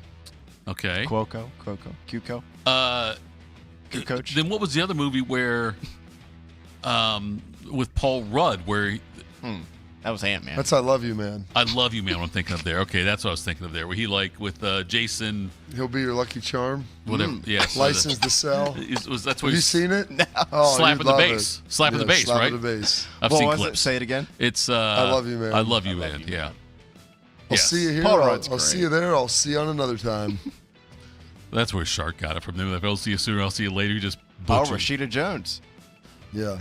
It's from I She's Love You, his Man. wife. Karen. Yeah. She's his fiance. Okay. He's Yeah. getting married. They're getting Jason married. Segel, and Jon he has, Favreau, he has, Andy Samberg. That's a good Yeah, great cast. cast. He doesn't have any friends to have in his wedding. So Okay. he has to like get you know some what? friends. That's exactly what the Wedding Ringer's like. Yeah. It's great. Hour 45. That's beautiful. How long is the Wedding Ringer? Came out 2015. Hour 41. There you I mean, go. that's beautiful. Right in the wheelhouse Weeknight. Yeah, come on. You can't. That's hard to miss. All right, guys. You Back don't, to you don't define that as what's called as a heavy plot line. No. I wouldn't consider that, Game of Thrones-esque, if you will. The new Spider-Man movie comes out. Oh yeah, I can't wait. Okay, wait. Now, I've actually given this thought about going to see it in the theater. Why? Now, Have you seen any of the previous ones I've seen. Okay, with Tom Holland? I think I've seen. Well, I've seen Tobey Tom. Maguire. 20 years ago. Although they were all in the last They one were. together. Yeah, that's true. I think I have seen one of the Holland ones. All right. But I guess I'm asking you, Bodie. The Dutch? Is that's screwed me up? I know it did in the You World Cup excited all for the the time. Odyssey? I don't know. TBD. I don't want to get excited. I like Matt Damon. I don't know. It's got a hell of a cast. And anything Nolan does is like It's been summer good. blockbuster. I don't It's hard know. to We'll miss, see. but I hope so. I don't want it to be. I don't want to go see it because it's long, and then if it's bad, I'm going to be very. There's a lot of hype behind it. Yeah. That's the thing. But Nolan, man, like normally He's very good. Yeah, I like don't- even the bad ones, which I don't even know if he has bad ones, but even the not amazing ones. They're still pretty good. Can I walk into the new Spider-Man movie, you think, and watch it without being confused? No. I don't think so. You'd have to at least watch the last one. Okay, see, here's the problem. You know what? That's stupid for them to do it that way, Bob. I would totally disagree. No, I'm saying it kind of I'm gonna be builds honest, the hype. Marvel's kind of they think they might know what they're doing. Their franchise has probably made about $100 billion. They keep on shrinking the potential audience, though, Bob. Or the potential audience just sees them all. So that's the other thing. And they watch it as they come out. Yes. Okay. So you don't have to cram it in 2 weeks before the new one comes out. I have seen some of the Marvel movies. Okay. I haven't seen like the Ant movies. I can't do the Ant-Man thing. That seems Paul weird Rudd's to me. great. I'm sure Rudd's great, but I'm saying I the like premise him with of some it. comedy. That makes it funny. It makes it Nonetheless, what I'm saying is about that. Okay, what was the first Marvel movie in this universe to come out? Iron Man. Okay, Yeah. and what year was that? Or I guess maybe the Hulk, right? Yeah, Wasn't but the Hulk Iron Man technically before with Ed Norton? They redid that a bunch. Yeah. It was never done well. Yeah, Iron but Man Iron came Man out was really when I was 08. playing. That was probably 2007. Okay, 2007, 2008. Let's see, that's 18 years ago now we're talking, right? In the 18 last years. 18 years. On the 18th birthday. I found out it wasn't his. But anyway, Bob, in the last 18 years, there are people who have seen the Marvel movies from the start that have died. Okay? Sure. Yeah. Okay. Probably. Those people, unless I'm wrong, I think Mangold saw them all. So are yeah. oh, God. He's a Marvel guy. Continue. Well, now you brought it. What made it personal? Yeah, okay. You like the All right, here we go. objective Let's thought do of it. just Here we go. someone All right, here we go. random people All right, let's to do death. it. We're going to do it. Nick Mangold died. Nick Mangold cannot pay for a movie ticket anymore. Fair? In all likelihood. As a state can. Okay, but Nick Mangold personally, you will not walk into the Spider-Man movie and say, "Oh, hey, Nick," right? That's factually accurate. So they've lost a viewer right there when Nick died. Yeah. Okay. They're not picking up another one unless they start from the beginning. That's not even remotely true. Wait for me. Okay. Right now, That's I could be you. a Marvel. I You're could be one a. out of 300 I could be million Nick people in Mangold. this country. I could be Nick Mangold. Wow. But I'm not going to go back and start watching 2008 and catch up on all these different because I don't know. I actually was watching Iron Man 1. Iron Man 1 is still I've seen that one. That's really fantastic. good. It holds up. Still one of the best ones. Yeah. But listen, okay, so I'm confused though. Is shocker. I did watch the one where what's the guy's name? Thanos. Mm-hmm. Yeah. When someone was supposed to die or whatever, someone dissolved or whatever it was, like Infinity War. Or Okay. Endgame. Who knows? Maybe it's Endgame. It's probably Okay. the same. Him are the Okay. same. So did Marvel characters die in Endgame? They're spoiler alert. Yes. Okay.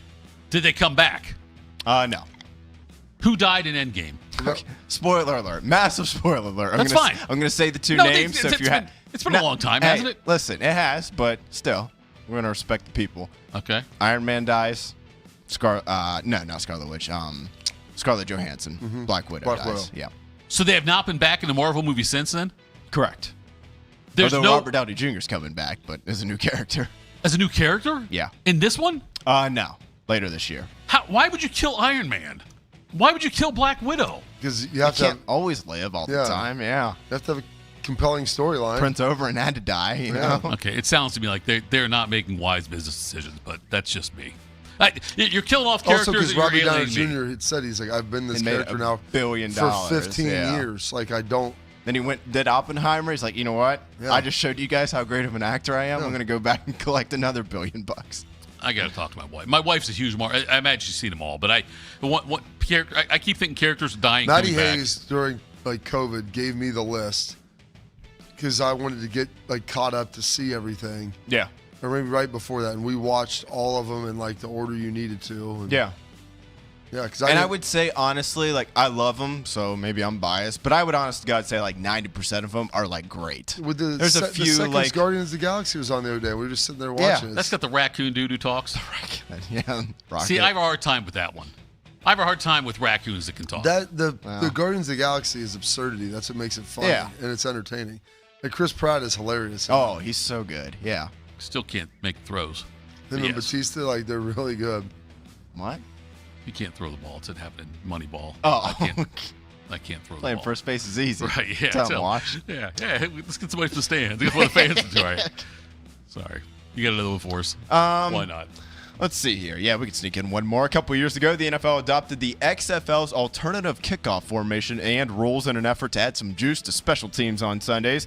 And if Sean Payton's right, the league could be looking to the UFL for another potential change. Although this one would affect more of us, the fans at home, than the actual game itself. The Broncos head coach recently told SportsBoom.com that he believes the NFL will adopt the UFL's transparency with their officiating within the next 2 to 3 years. What Payton is referring to is that the conversations that happen between officials, plus input from Dean Blandino, who should be in prison, talking directly to officials, both of which can be heard while watching the broadcast, any broadcast of the UFL. The league has even had refs get interviewed in-game the same way coaches do to discuss controversial calls. So, Bobby, do you like something like this coming to the NFL broadcast on Sundays? I like the interview where they explain the calls and talk about them, and you can get in there when they're reviewing it and you hear them talking through it. Because that way you may not agree with people, but if there's more transparency around the process, you can at least see what's going on.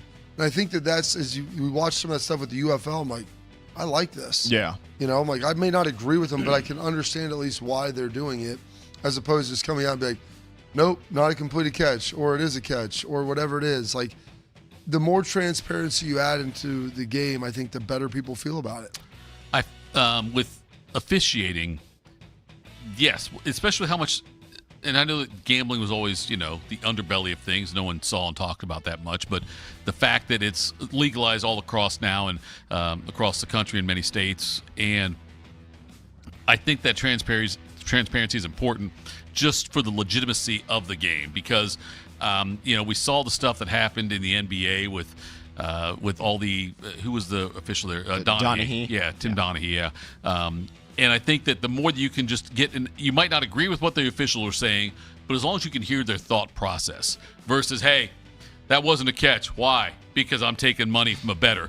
If you can say, well, you didn't do this, and you can hear the different arguments between the officials or conversations about hey, this is why I think it's this. This is why I think it's this. And if you can have that, and if the fans can hear it as well, I think that's more. The NBA does this thing too, where they'll make the announcement to the whole stadium, the whole arena and stuff about the things, why they see things, and they'll go back and look at it. I wish the NFL was more transparent that way. I wish we could hear what the officials are saying to each other when they come to their conclusion on why something is called the way it is or not called. Do you need a bank that truly values local business in this town? The opportunity to work alongside them as partners. So whether you're a small business or a large operation, Riverside Bank of Dublin has the right tools for the job. Riverside Bank of Dublin has the experience of working right here in Central Ohio. They understand the business climate in our area, and they're going to help you reach your goals. So whether it's an SBA loan to get your business off the ground, a line of credit to keep your business running smoothly, or equipment financing to get your business up to scale, Riverside Bank, they've got you covered with a solution to fit your needs. Visit them at riverside.bank or stop in to get to know them in person at 6300 France Road. Riverside Bank of Dublin, member FDIC, equal housing lender. Coming next, CBS Sports tells you why the Buckeyes won't be as good this year. We'll talk about that next. Morning Juice. Do you need a bank that truly values local business in this town? The opportunity to work right alongside them as partners. Whether you're a small business or a large operation, Riverside Bank of Dublin has the right tools for the job. Riverside Bank of Dublin has the experience of working right here in Central Ohio. They understand the business climate in our area, and they're going to help you reach your goals. So whether you need an SBA loan to get your business off the ground, a line of credit to keep your business running smoothly, or equipment financing to get your business up to scale, Riverside Bank will tailor a solution that fits your needs. Visit them at riverside.bank or stop in to get to know them in person at 6300 France Road. Riverside Bank of Dublin, member FDIC, equal housing lender. I'm Brian Albizu, traffic anchor for 10 TV News this morning.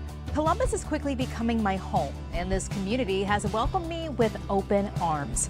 My mission is simple, to help you get to where you're going quickly and safely. Whether it's helping you beat the slowdown on 270 or giving you detours around major construction, we've got you covered. Because when your morning's on the move, so are we. Make the move to 10 TV News this morning, weekdays from 5 to 9, anywhere you watch. Everybody thinks they're a great driver. And Outlaw Motor Speedway gives you a chance to prove it. Experience professional racing simulators, full motion rigs, and some of the world's most iconic tracks right here in Grandview. Race your friends, join a league, or bring the entire office out for an unforgettable corporate event. And when the checkered flag drops, keep the night going with great drinks and food right here or next door with the Agave Ride. Then climb back in the driver's seat and see who has what it takes. Don't miss out. Book your race today. OutlawSimRacing.com. Not every weather impact day is dangerous, but plenty are inconvenient. Heavy rain during the drive home, high winds, storms that change your plans. That's where our weather impact team comes in, with the details that matter the most. You can find numbers anywhere, but we give you answers. The why, the when, and what it means for you. Live, local, whenever you need it. No waiting, no guesswork. Stay in the know and be prepared with 10 TV. We know weather. Delaware County Veteran Services is a county office that faithfully assists veterans of Delaware County. Although not the Department of Veterans Affairs, we help veterans and their dependents navigate through the process of applying for benefits administered by the VA, and we provide transportation to VA medical facilities. So if you're a military veteran or a spouse of a veteran, schedule your appointment today. A wide range of VA and local benefits may be available to you. Delaware County Veteran Services, conveniently located in the historic courthouse in Delaware. In the old days when people lived to be 40, you only had one option for listening to your favorite show. But now, ooh, baby, radio, podcast, the Fan app, and YouTube, just to name a few, live or on demand. You have no excuses. The Fan. The 10 TV Plus TV app, streaming 24/7. Local news from the team you trust. Track how the weather will impact your day. Breaking news, live from the scene. All the news you need. 10 TV Plus. Download on your TV and watch for free. If you're looking for the inside scoop on the Buckeyes, you've come to the right place. This is Morning Juice. Hey, Bob, do you know what the Ohio State's regular season record was last year? For football? Yep. I believe it was Never lost. Undefeated. 12-0, right? And CBS Sports went through and decided to do a list of teams that will regress with their win totals in 2026. Mm-hmm. Would you be surprised if Ohio State won less than 12 games this year in the regular season? Yeah, because that's the max. I would be surprised if they did also. So that makes them, Bob, by the way, according to CBS Sports, they are a prime regression candidate. Yeah, I mean, as far as statistically speaking, much tougher schedule. They've got a much tougher schedule, and the reality is, like, 10-2 gets you in the playoffs, and hell, with their schedule, might even give them a home game. So, like, I don't believe they'll go undefeated. I think there's a chance of it, possibility, but it's a tough schedule. So yeah, they're gonna regress. I mean, even if they're 11-1, they had nowhere to go but down. That's also part. Yes, of it. they might be they actually could be a better team this year. Yeah, but they had nowhere to go but right down. They can't go 13-0 in a 12-game season. Last time I checked on that one, that's the math I did last time I was doing my show prep. But FanDuel has their win total at 9.5, and that's why CBS Sports put them there as someone who's going to regress this year. That's their lowest over/under, I think, since Urban got the job. I think you're probably right. Yeah, his first year is 9.5, and I'm like, I can't think of a time that they won less than 10 games. Yeah, and it's like we've addressed this and talked about it, but I mean, it said first. The only time it's happened, really, since Tress took over, since his second year, is 2004. Other than that, and the Fickle year, but a full-time coach on hand for basically the last quarter century, Ohio State has won at least 10 games. Would you take 10-2 if offered it right now? It's interesting. I'd like to see how we lose those two. But I think let's 10-2, say there are no blowouts for losses, and let's say the two losses are to somewhere among the 4 or 5 best teams on the schedule. I think you'd take that. It's going to get you in the playoffs. It's probably going to get you a home game. Maybe not a bye, but I think that'll probably get you a home game. It is so hard for me. What Bodie's saying makes perfect sense, but that shows the fan side of me. Like, no, they could be 11-1 or 12-0. I think they could. I don't think that's unrealistic at all. I just think if you're I taking said a playoff floor for them, basically, with this. And like I said, probably a home game. They had a home game 2 years ago when they went 10-2, and that schedule wasn't really not as good as this. Not all that great. And you had a bad loss in there. I mean, I know don't need to bring that one up on Thanksgiving weekend, but I love the fact though that we're having this conversation because and this is where it goes to like I'm glad they have a tougher schedule this year. As much as I hate it as a fan, I'm glad as someone you hate it as a fan. I'd rather watch more good games. I know I would. I don't would need too. to see blowouts. I want to see good games they win. How about that, Bob? Like, I want to see them win good games. I want to see them beat good teams. Why don't they just win every game? Right. I don't want to see them. Year. I don't want to see them lose. And that's the conflict I've got. Is that I do want to see good games, Bob. I love seeing them play tough teams, but I hate seeing them lose. I hate to see you go, but I love to watch you leave. I was waiting for that line. Yeah. But that's where I'm at, though, Bob. It's like, yes, I what you're saying makes perfect sense, and I do want to see more good teams on the schedule, but I don't want to see 2 and 3 loss seasons in the regular season also. So how about just... You don't have to see 3. You've never seen 3. I know. I don't want to see 3. I've seen 3. I've seen 3 loss seasons, Bob. Not recently, but I've Maybe seen C3PO. Yes, that's a good one there, Bob, by you. Nonetheless, I think that it makes for a more interesting... It makes more interesting talk leading into the season. It makes for a more interesting season as long as they don't lose 3 games. Just don't lose 3. Just don't do that. Just don't lose 3. I think Ryan Day should get up there in his fall camp opening presser and be like, listen, our goal this year is to not lose 3 games. Yeah. That's really what we're So would you for. you would sign up for Bodie just said, then you would say I would take 2 losses right? If I said 10-2, beat Michigan, to beat relatively Michigan. close losses. You got to beat Michigan to make a successful season. If you don't beat Michigan, it doesn't matter what happens. 11-1. Right? Right. 1-11 with the win over Michigan, still a good season, Bob. It's hard for me to say, give me 2 losses on a Ryan Day team. I get that, but knowing how tough this schedule is, I would look at that and say, okay, as long as the losses felt good and you felt like the team was healthy and like in a good spot. Yeah. You can go down to Austin and lose 27-24 and be like, hey, that's fine. Like, we didn't play bad. Road game. Yeah. I would I think the only year they've lost 2 regular season games under Ryan Day was what, 24? Is when they won the national championship. Yeah, that's the irony of all of Good it. history. Right. The bad year, though, Bob. Lost to Michigan that year. You beat the best team in the country. Right. When I keep putting stipulations. Well, okay, 2 losses, but they beat Michigan. Okay, 2 losses, but I'd feel better if the losses were. Would you feel better if they were Texas and Oregon or Texas and Indiana? Because Oregon's here, but it'd be nice to beat Indiana in Bloomington because we don't believe in Chris Ignetti collectively as a group.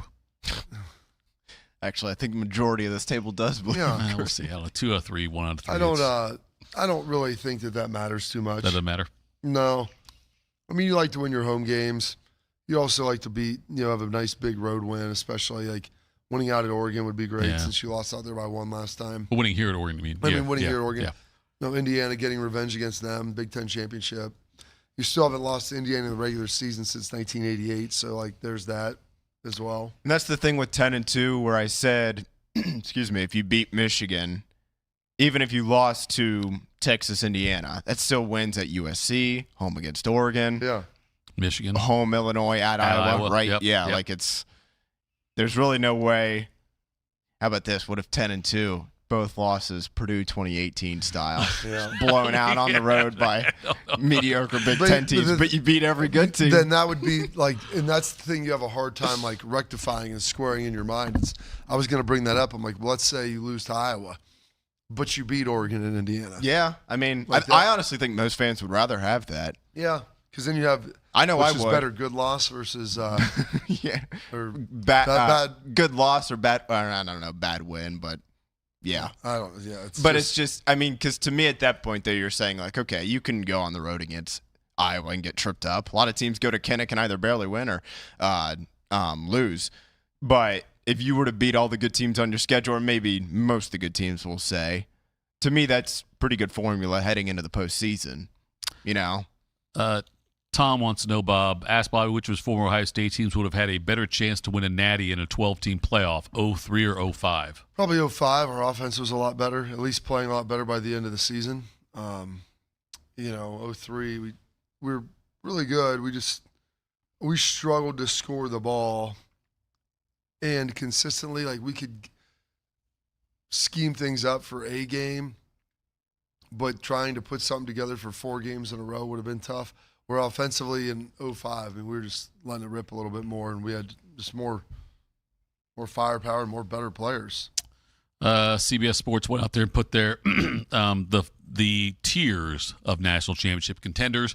They have their clear front runners. That includes Bodie Dame, Ohio State, Oregon, Miami, and Georgia. And then in the next tier, they've got Indiana, they've got Texas, and those are the ones they have. Like then they go into the next tier after that. But those are the ones they have in their top tier there. Do you have a problem with any of those teams? Do you think any of those teams should not be in that first tier? Texas, Indiana, Georgia, Miami, Oregon, Ohio State, and Bodie Dame. That sounds about right. I mean, those are the teams that were near the top of the playoff last year, or Texas. They were in it 2 years ago in the Final Four. Those are reoccurring characters. When it comes to Miami and Notre Dame, I don't think, Bob, I will know how good they are until they play each other. Just look at their schedules. I don't know if there's, and Bodie, you know more about Notre Dame's schedule than anybody on the planet, but there's not. Do you think you'll learn anything about Notre Dame that much? Like about how you feel about them right now? Do you think you'll learn anything new about them before they play Miami? Who do they play? How many games do they have before that? No, Miami's November 7th. I would think you'll find out if CJ Carr is taking that next step, like if he's picked up where he was last year and continue to get better. Just because they're not playing anybody great doesn't mean they might not have some tough moments. They got the Wisconsin game at Lambeau, host Rice, host Michigan State, at Purdue, at Belichick, host Stanford, at BYU, I guess. BYU's tough. They'll be good. At Navy, and then host Miami November 7th. You'll find out at BYU. Going out there to Provo will be tough. And that'll have to be a night game, I would think, too, at BYU. So Notre Dame wouldn't have NBC wouldn't have the rights to that one, then correct? So it'd be that would probably be, I would think, a night game then somewhere for BYU. BYU might be the one but before that though, even though I don't think we're going to learn. It'd be hard for me to change my opinion on Notre Dame. BYU's good. They'll be a top 15, maybe top 10 team, depending on how their schedule shakes. I mean, they got to be one of the top two favorites in that conference. Yeah. Along with Texas Tech. It's usually Texas Tech, BYU, Utah. Like they're in one of the 3 or 4 like top tier teams. So, I mean, you could argue they might be better than USC this year. And so dropping USC and playing them might be better schedule wise. The ones after that, then on the tier, they had LSU, they had Texas Tech. That you just mentioned that USC in that mix as well. Alabama, they had Oklahoma and A&M as well in that next tier. I still can't. I keep trying to think, Bob, talk myself into believing in USC, and I feel like I'm forcing the square peg into the round hole when I try to do that. Because USC, I have no reason to believe USC is going to be, I can't. They're not a championship contender, but I think they have a chance to be the 4th best team in the Big Ten. But I can't. There's no way I can put them higher than that, which means they are a very, very fringe playoff team. And I think a lot has to break right for them to even be in the playoff there versus like I feel like today that Ohio State, Oregon, Indiana are playoff locks. Ohio State, Indiana, and Oregon playoff locks. Right. Probably that's the 3 that you would say are most likely. Then that tier behind it, USC, Penn State, maybe Michigan, depending on how Bryce Underwood plays. That's probably the next 6 or next like 4 through 6, I guess. Right. I don't know, Bodie. What are your thoughts on that? Do you think that? Can you run through that list of teams in that same tier again? Sure. Because that's the 3rd tier you said, right? That would be yes. Yeah, the clear front runners, the program leadership should prevail. Ooh, that's exciting. And then roster's worth a second look. LSU, Texas Tech, Southern Cal, Bama, Oklahoma, A&M. Yeah, I mean, I would put USC. I mean, gosh, LSU's just fascinating because they're obviously such a turnover. But right now, I would trust Lane Kiffin more than Lincoln Riley. Oh, yeah. Lane's proven that he can. I mean, he got Ole Miss to the playoff. Lincoln Riley hasn't got USC anything. Yeah. Texas Tech is another one that obviously I know the Sorsby situation's a mess, but they're a pretty light schedule too. And I would expect them to be cream of the crop in that conference. And then I'm a big believer in Mike Elko. I think he's a really good coach, and I don't think A&M being good last year was just some fluke. Yeah. So I would bet on them making a return to the playoff before USC. Yeah. They're just solid. They're very solid. Like they're disciplined. They're well coached. Now they did benefit from a weaker SEC slate last year, and I'm not sure exactly what their SEC slate looks like this year, but nevertheless. USA Today went through and ranked yesterday their rankings of the Big Ten teams, and they had Ohio State 1, Indiana 2, Oregon 3, Michigan 4. They had Penn State 5. Notice I haven't said USC yet. They had Iowa 6. Ooh, that's tough. USC 7, Washington 8. Top half. Illinois 9, Minnesota 10. After that, they had Nebraska, Wisconsin, 12 Wisconsin. That might say Fickle's job there, right? 12, Bob, you think? If they're 12 in the Big Ten, that's probably they need means to win they're at least 7 games. It means they're probably a bowl team there and all that, yes. And obviously Michigan State, Northwestern, UCLA, Rutgers, Maryland, Purdue. But that's the lowest I've seen USC. I like Purdue this year. That's the lowest I've seen USC ranked is 7 in the Big Ten. Is, I mean, Iowa's probably a better overall team. USC's more talented. Like Iowa plays defense. USC hasn't figured that out yet. They haven't figured it out. They can figure out how to play defense. They'll have a shot. Iowa's got an identity. I don't know what USC's identity is. Oh yeah, being soft. Soft. That's a good one. Yes, a good way to look at it. Yes, they don't have a good identity. Right. Also, Bob, ESPN went through and talked to executives in the NFL and coaches that ranked the top NFL quarterbacks for 2026. Number 1, they had Josh Allen. I don't think we're surprised by that. 2 was Mahomes, 3 Stafford, 4 Burrow, 5 Lamar Jackson. I believe the 4-5 one is where the most debate may come in because they both had some injury issues, Burrow more so than Jackson. But would you rank Joe Burrow ahead of Lamar Jackson right now as far as being a better quarterback in the NFL? I would say last year Burrow had a better season than Lamar did. Mm-hmm. They're very different. And so you build different offenses around him. It's a lot easier to compare. Lamar's tough to compare to anybody just because of how uniquely he plays the game. And you worry about his speed and athleticism. If that fades off, what does that do to the rest of his game? I would say that Lamar's only, 2 MVPs? I believe so, yeah. He's been really good. He's at his peak. He's as good as anybody. So it also depends on the talent you have around him. Yeah. I don't know and how you build your team. Baltimore's built their team to feature Lamar. Cincinnati's done it to feature Joe. You just can't quarterback swap those guys and think that they would be equally statistically with what they're trying to do.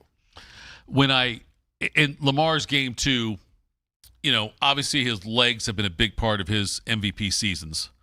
I mean, the legs, Lieutenant Dan, they always help out. But it's Feed the wolf. I've seen Forrest Gump. But I don't know how much his game needs to evolve. Now Burrow needs to evolve because of the injury type thing. Also, you got a couple of different situations. They seem to protect him better. Yes, they do. But you're right. The Cincinnati, the fact he's got the weapons he has around him, certainly lends to Burrow having bigger numbers passing wise, I would think, than Lamar. As far as the weapons he has to throw to and the fact that Bengals are playing behind, he's throwing more often. If I'm starting a franchise today, and you're right, Bob, the fact that they build a team around what the quarterback can do. Yeah, what how they build it with Henry and everything there, and the way they run and the tight end, it's good. And then they have Zay, they got some deep shots and guys that can go over the top. But you're not just going to drop back with Lamar and throw to Higgins and Chase. Yeah. That's not what he's best at.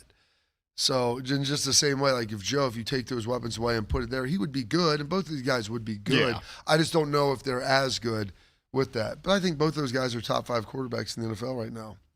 Coming up next, we'll wrap. Go ahead, the one Bob. thing I thought was interesting on this list, too, Mahomes, you want to take a shot at what the lowest somebody ranked him on there?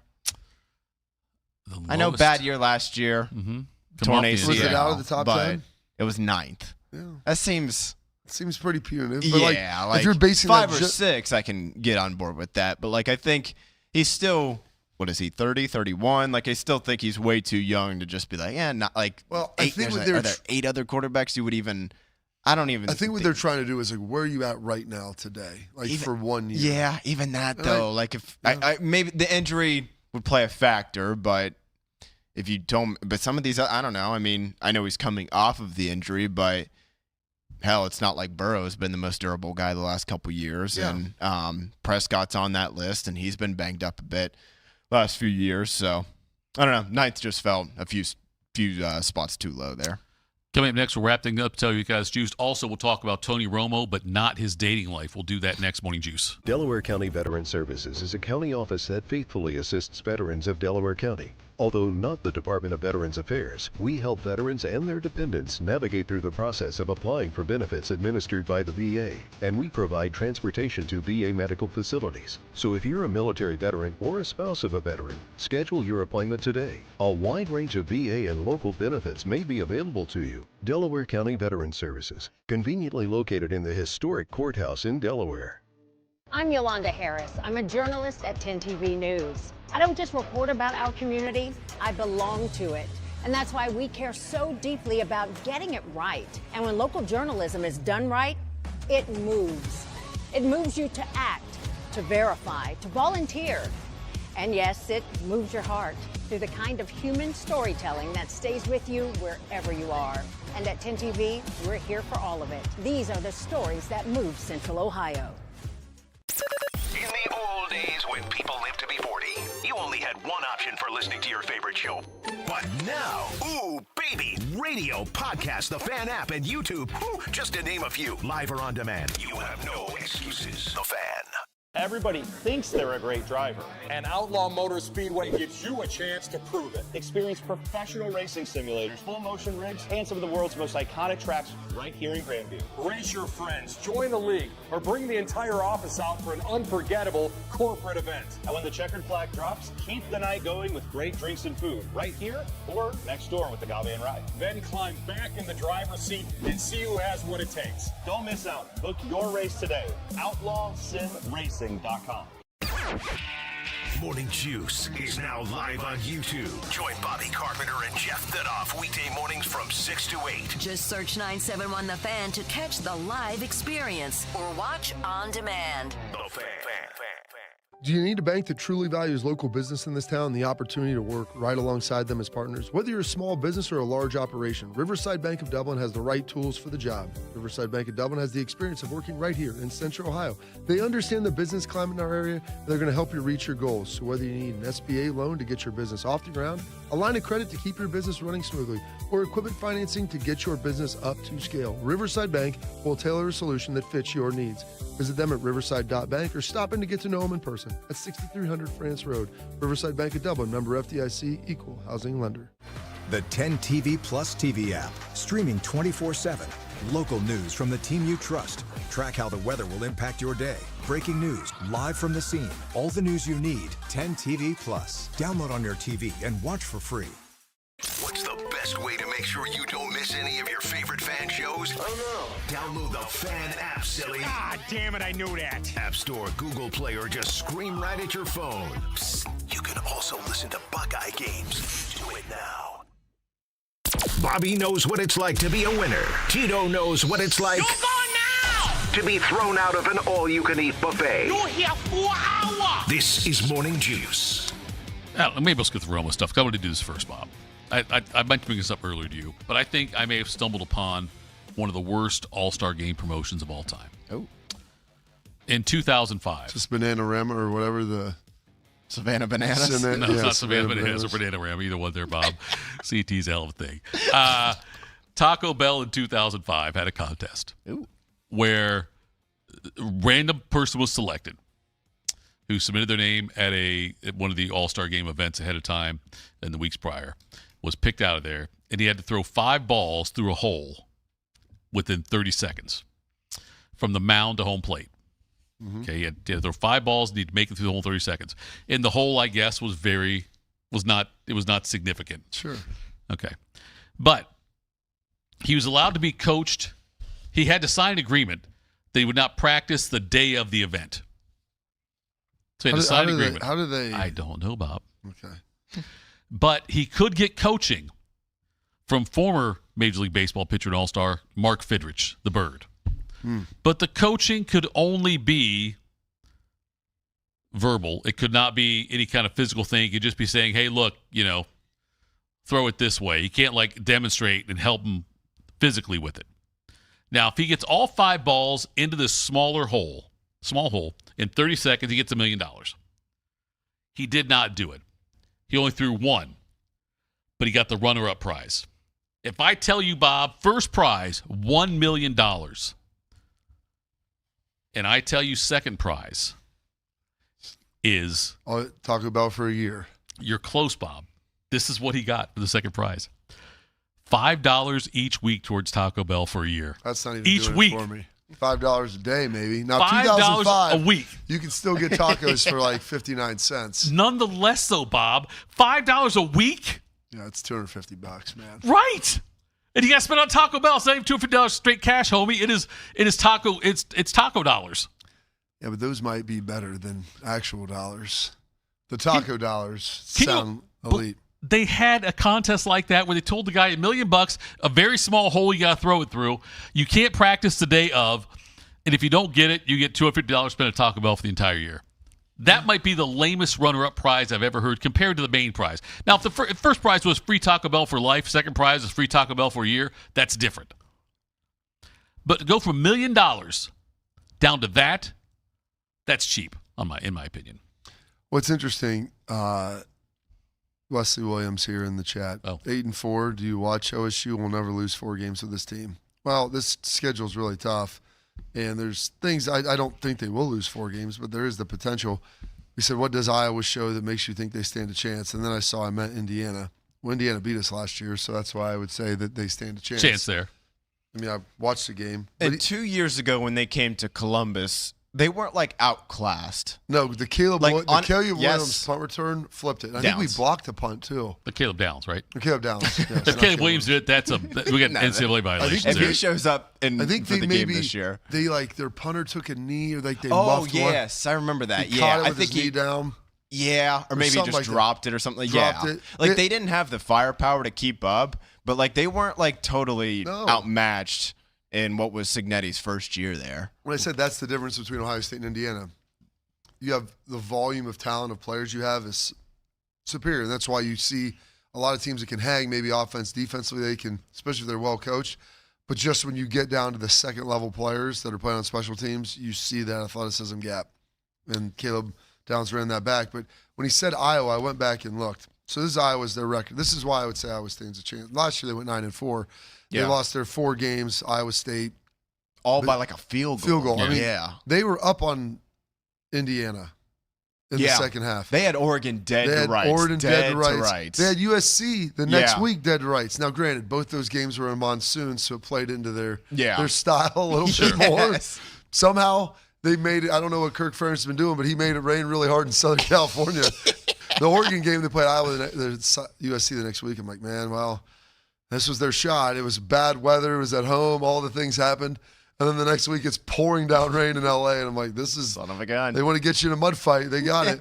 But since 2015, 12-2, 8-5, 8-5, 9-4, 10-3, 6-2 COVID, 10-4, 8-5, 6-4, 8-5, 9-4. I go, they're never bad. Yeah. And the 4 losses last year, it's they just were athletically deficient just enough. Just kind of Indiana was against Ohio State where they couldn't make the big play and someone made one against them. Yeah. And so those teams are hard to beat. And if you end up making the mistake at the end of the game, you lose that game. Yeah. You lose it. And Iowa's tough place to play. Oh, I never won there. We're 0-1 out there. We played there once. We only lost got one chance. But... Yeah, we got smoked though too. Ooh. It was not good. What was the score? 33-7 maybe. Oh, really? Yeah. Oh, it was. What year was that? 2004, the 8-4 year. It was 14-0 at halftime. Most teams, when they say 8-4, it's how many times? Yeah. It's got to feel pretty good to say the 8-4 year. Know exactly what you're talking about. Not one of these went 8-4. We were 6-4 going into Michigan. We beat Michigan. We only played 11 games that year. It's one of the last times that happened. You finish your thought. I got to follow up on that, Carp. But we beat Michigan. We beat Oklahoma State in the bowl game. So then we got to 8-4, and that changed everything. And winning Michigan was kind of the cherry on the sundae there. I want to say, I think it was 33-7. It was 33-7, sounds right? 33-7. Then you guys won 5 of your last 6. Yeah, but we scored. Lost to Purdue. Gosh, dog it. Was Purdue good that year?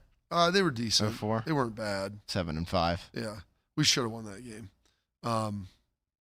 But it was not close. It was 14-0 at half. We scored a touchdown with 5 minutes to go, I think, to cover the goose egg. It was. Hey, man. 33-7 feels better than 33-0. So I found myself looking. In 2004, when we lost to them, Iowa was 10. They were 10-2 that year. Yeah, so they were good. They won the Big Ten. They tied with Michigan. How/why did you guys play so many games in 02? I was looking at this the other day for some very random reason, and 13 games in the regular season. I mean, back then, wasn't it normally 11 at that point? But it was the way the calendar hit that we played 12, and we played in the kickoff classic against Texas Tech, and there was like it was like a preseason, like pregame. Okay. Yeah, August 24th. You could only play in those. Then we had a bye week, then we played 12 straight. But you could only play in those like every 5 years or something. Yeah. It's kind of like how basketball, you can play in those tournaments, but you can't do them like every and whatnot. Yeah. Okay. So like that was one of those deals. We played in the kickoff classic that year. They hadn't played in one since '98 or '99. Miami, right? Yeah, Miami smoked them. The Belisari Mockerman game, where it was. Yeah, I wasn't there for that, but it was like it had been 3 or 4 years, so they could play in one again, and so they did that, and that was Texas Tech with Cliff Kingsbury, Wes Welker, and old Mike Leach, the Pirate. I remember the first ones I remember was maybe the first one was the kickoff classic against Alabama in like '86. It would have been, and that would have been Earl Bruce's. I don't know if it was last year, the year before. I think it was '87 was his last year. '86 was the one where they ended up playing the extra game. They didn't go 9-3 because they went 10-3 because they had the extra game. That's what it was. All right, Bodie, let's tell people what's got us juiced. What's got you juiced? Sponsored by Newman Roofing. For all your roofing, gutter, or siding needs, call Newman Roofing today at 614-NEW-ROOF or visit online at newmanroofing.com. It's Tuesday, and tomorrow we'll be standing out like Will Smith at the end of Fresh Prince of Bel-Air, just looking around for you guys, and you won't be here, so at least Schlegs will be here for you tomorrow. What Schlegs got to say? And it's so funny, because my dad always used to be like, don't double dip. You know what I mean? Like, you can't double dip. You can't double dip a chip? You can't double dip them, right? But in the meantime, I'll scoop ice cream out the carton, and then I'll make it smooth. Yeah. But I'm using the same spoon, which is in essence double dipping. But that's why I just try to consume the entire deal. Isn't that more gross?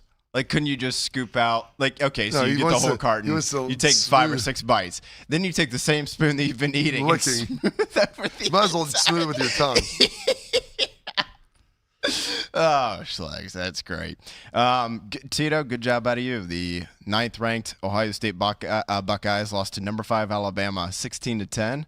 August 27th, 1986. They would go on to go 10-3 that year. They beat Texas A&M in the Cotton Bowl, 12-10. Sure. No, it was a 12-10. No, 28-10. I'm sorry. Yeah. The 10 was their wins total there. So there you go. All right. What has me juiced today, guys? I mentioned this earlier off the top of the show. Carp, the Big Lebowski, dove into that last night. Didn't really know what I was getting into. Not really sure still what I got into, but it was great. It was fun. Couple hours. It's on Netflix right now. It's like, I'll check this off the. This aggression will not stand, man. Yeah. I don't roll on Shabbos. Over the line. Market 0. That was a great scene. Goodman is fantastic in it. With the piece of waiter calling the cops. Every day, shut the bleep up, Donnie. And then, R.I.P. poor Donnie. Spoiler alert at the end there. 25-year-old movie. So, what year did that movie came out? Oh, like 97, 98, yeah. Yeah, so that was a fun watch last night. Ton of people, too. Jeff Bridges, John Goodman, like you said, Steve Buscemi, Julian Moore. Even John Turturro, I think, if I'm saying that right. I was like, I know this guy. He was in the Transformer movie. Yeah, he's in Mr. Deeds, too. Yeah, that was... Do the Right Thing? I don't know what that is. Do the Right Thing, Spike Lee movie? You never... No. Oh, my gosh. John Turturro was in that one. Do the Right Thing. With Danny Aiello 89. And Spike Lee. Okay. Rosie Perez, Samuel L. Jackson. Yes. Giancarlo Esposito. Esposito. Yeah, that guy. Yeah. That guy? No, he's also... Breaking Bad. Yeah. There you go. Look at you. Also, the Movie knowledge, you nailed the 1986 season opener. Yes. We all got our thing, Tito. So, watching that movie had me juiced last night, and I think that's all I got for you guys here today. So, Carp, what has you juiced, sir? Well, the kids had their swim championships, one of them yesterday, so that was good. It was the first year. They break it up between like 10 and up, 9, 10 and up, and then at the 8 and unders. It's the first year we didn't have anybody at the 8 and under swim meet, so they all went out there. My 3 boys did a good job. I had a good time over at the new Worthington pool. They were outside of Thomas Worthington. Got that done. Went and saw my dad. He's doing a lot better. Still got a couple other things, tests and stuff they got to get fixed up. But it was the first time I was able to sit there and have a conversation with him, kind of explain to him everything that happened because he still didn't really know. It's like, his mom told you. I mean, it was 3 weeks to the day yesterday. He walked in for heart surgery. I'm like, his mom told you what has really happened? Because, I mean, I know you probably remember the last week. He's like, yeah. And we started going through it all, and he's looking at me. I'm like, yep, it's been a lot. Been a lot of prayers that have come your way, and the doctors have done a great job, and just very, very blessed. Couldn't thank the Lord more for everything that has transpired with him. Yeah, so that's got me juiced. Hopefully he'll be getting out of here soon. And then got to watch Wedding Singer last night with my youngest son, Court, and then Court was there, sitting there, and then my older son, he went to bed because he had football this morning. But it was fun. I haven't seen Wedding Singer in probably 10 years, sitting there watching it. I couldn't tell you the last time I've seen it. It's probably been even a little longer than that. Gosh, it is so good. There's a lot of fun lines. It's just a fun plot, and it's a fun Sandler movie. It moves. It has a little bit of feel good in it, and just checks all the boxes. So that has me juiced. What was that on? Is it like we broke down and free rented right it. now? Okay, it was not of course, free. Yeah, it was $4.99, and believe me, after you already paid for the subscription, right? To get to the $4.99. But they had it was going to be on YouTube TV on Saturday. I was like, we could have just like recorded it off of there. Yeah. But they didn't want to watch it. Caleb really wanted to see it. And I honestly, I wanted to watch it too. I haven't seen it in a while. Every now and then, that $5 ain't. I'm like, it's a 25-year-old, 30-year-old movie. How does this cost money? How can I not just watch it on YouTube? Yes, not YouTube TV, just YouTube itself. How's Billy Idol still alive? He's great in there. He looks pretty young. He looks good in that movie. Yeah. I thought he looked really old at the time, but now I'm probably as old as Billy Idol was in that movie now, which is even scarier. Yes, I bet Billy Idol's got to be 60. Oh, I bet he's 65. Think so? Yeah. I mean, he was big in the 80s. I know. 70. Yeah. He'll be 71 in November. He's my dad's age. My Well, God, and then look at some of these pictures. My dad said, like Lindsey Graham, the senator out of Kentucky, I believe, passed away. And my dad was, all he sits there and watches the news and everything else. And he's like, he your age? He's like, he's actually younger than me. And I'm like, well, there you go, Dad. He's like, as I'm reading the news here, Bob, you mentioned the news thing. I just saw something. Chipotle's expanding. Do you want to guess where they're expanding to? Because it's a ballsy move. Mexico. That's right. They're expanding Fight to them on Mexico. their own turf. Isn't that aggressive? Authentic American Mexican cuisine served you in Mexico. Exactly. Like I read that when it came across there. I was like, that seems like that might be quite the risk. Expanding into Mexico. Yeah. If you're Chipotle. Listen, they're going to take them on. Battle them on their home turf in the Azteca. Can you imagine anybody who's lived in Mexico their whole life say, you know what? I think I want Chipotle. Try this. Let's try the Americans' take on our food. Right. Why not? Lean in. That right there, Bob, that is fireable when it doesn't work out. Whoever the person is that stood up at the Chipotle board meeting said, you know what? I've got an idea. Let's expand to Mexico. Whoever said that, first of all, he said, oh, yeah, it's a good idea. It's not going to work. Listen, Ricky Bobby once said that, the U.S. is the one who invented pizza. Yeah, exactly. Italy. One of my friends, we lived in Dallas, a teammate of mine. Mexico. In the off season, we had some time, and he liked to drive everywhere. It was crazy. He drove down to Galveston, like on the coast, Corpus Christi. It means like a 4.5-hour drive. Drove all the way down there. Wanted to get some authentic seafood, so we went to Joe's Crab Shack. I'm like, I'm pretty sure they fly all that in, buddy. Got you may one of see those the in water. Easton. Yes. Well, I'm like, dude, they couldn't find someplace local there. Michael Scott went to New York or to the local fair and went to Sbarro. Yeah. That's what he went to New York style pizza with Sbarro for that. Folks, that's it for us today. Bobby and Bodie, I guess enjoy your days off. I'm back tomorrow with Michael Bennett and Big Mo. This has been Morning Juice.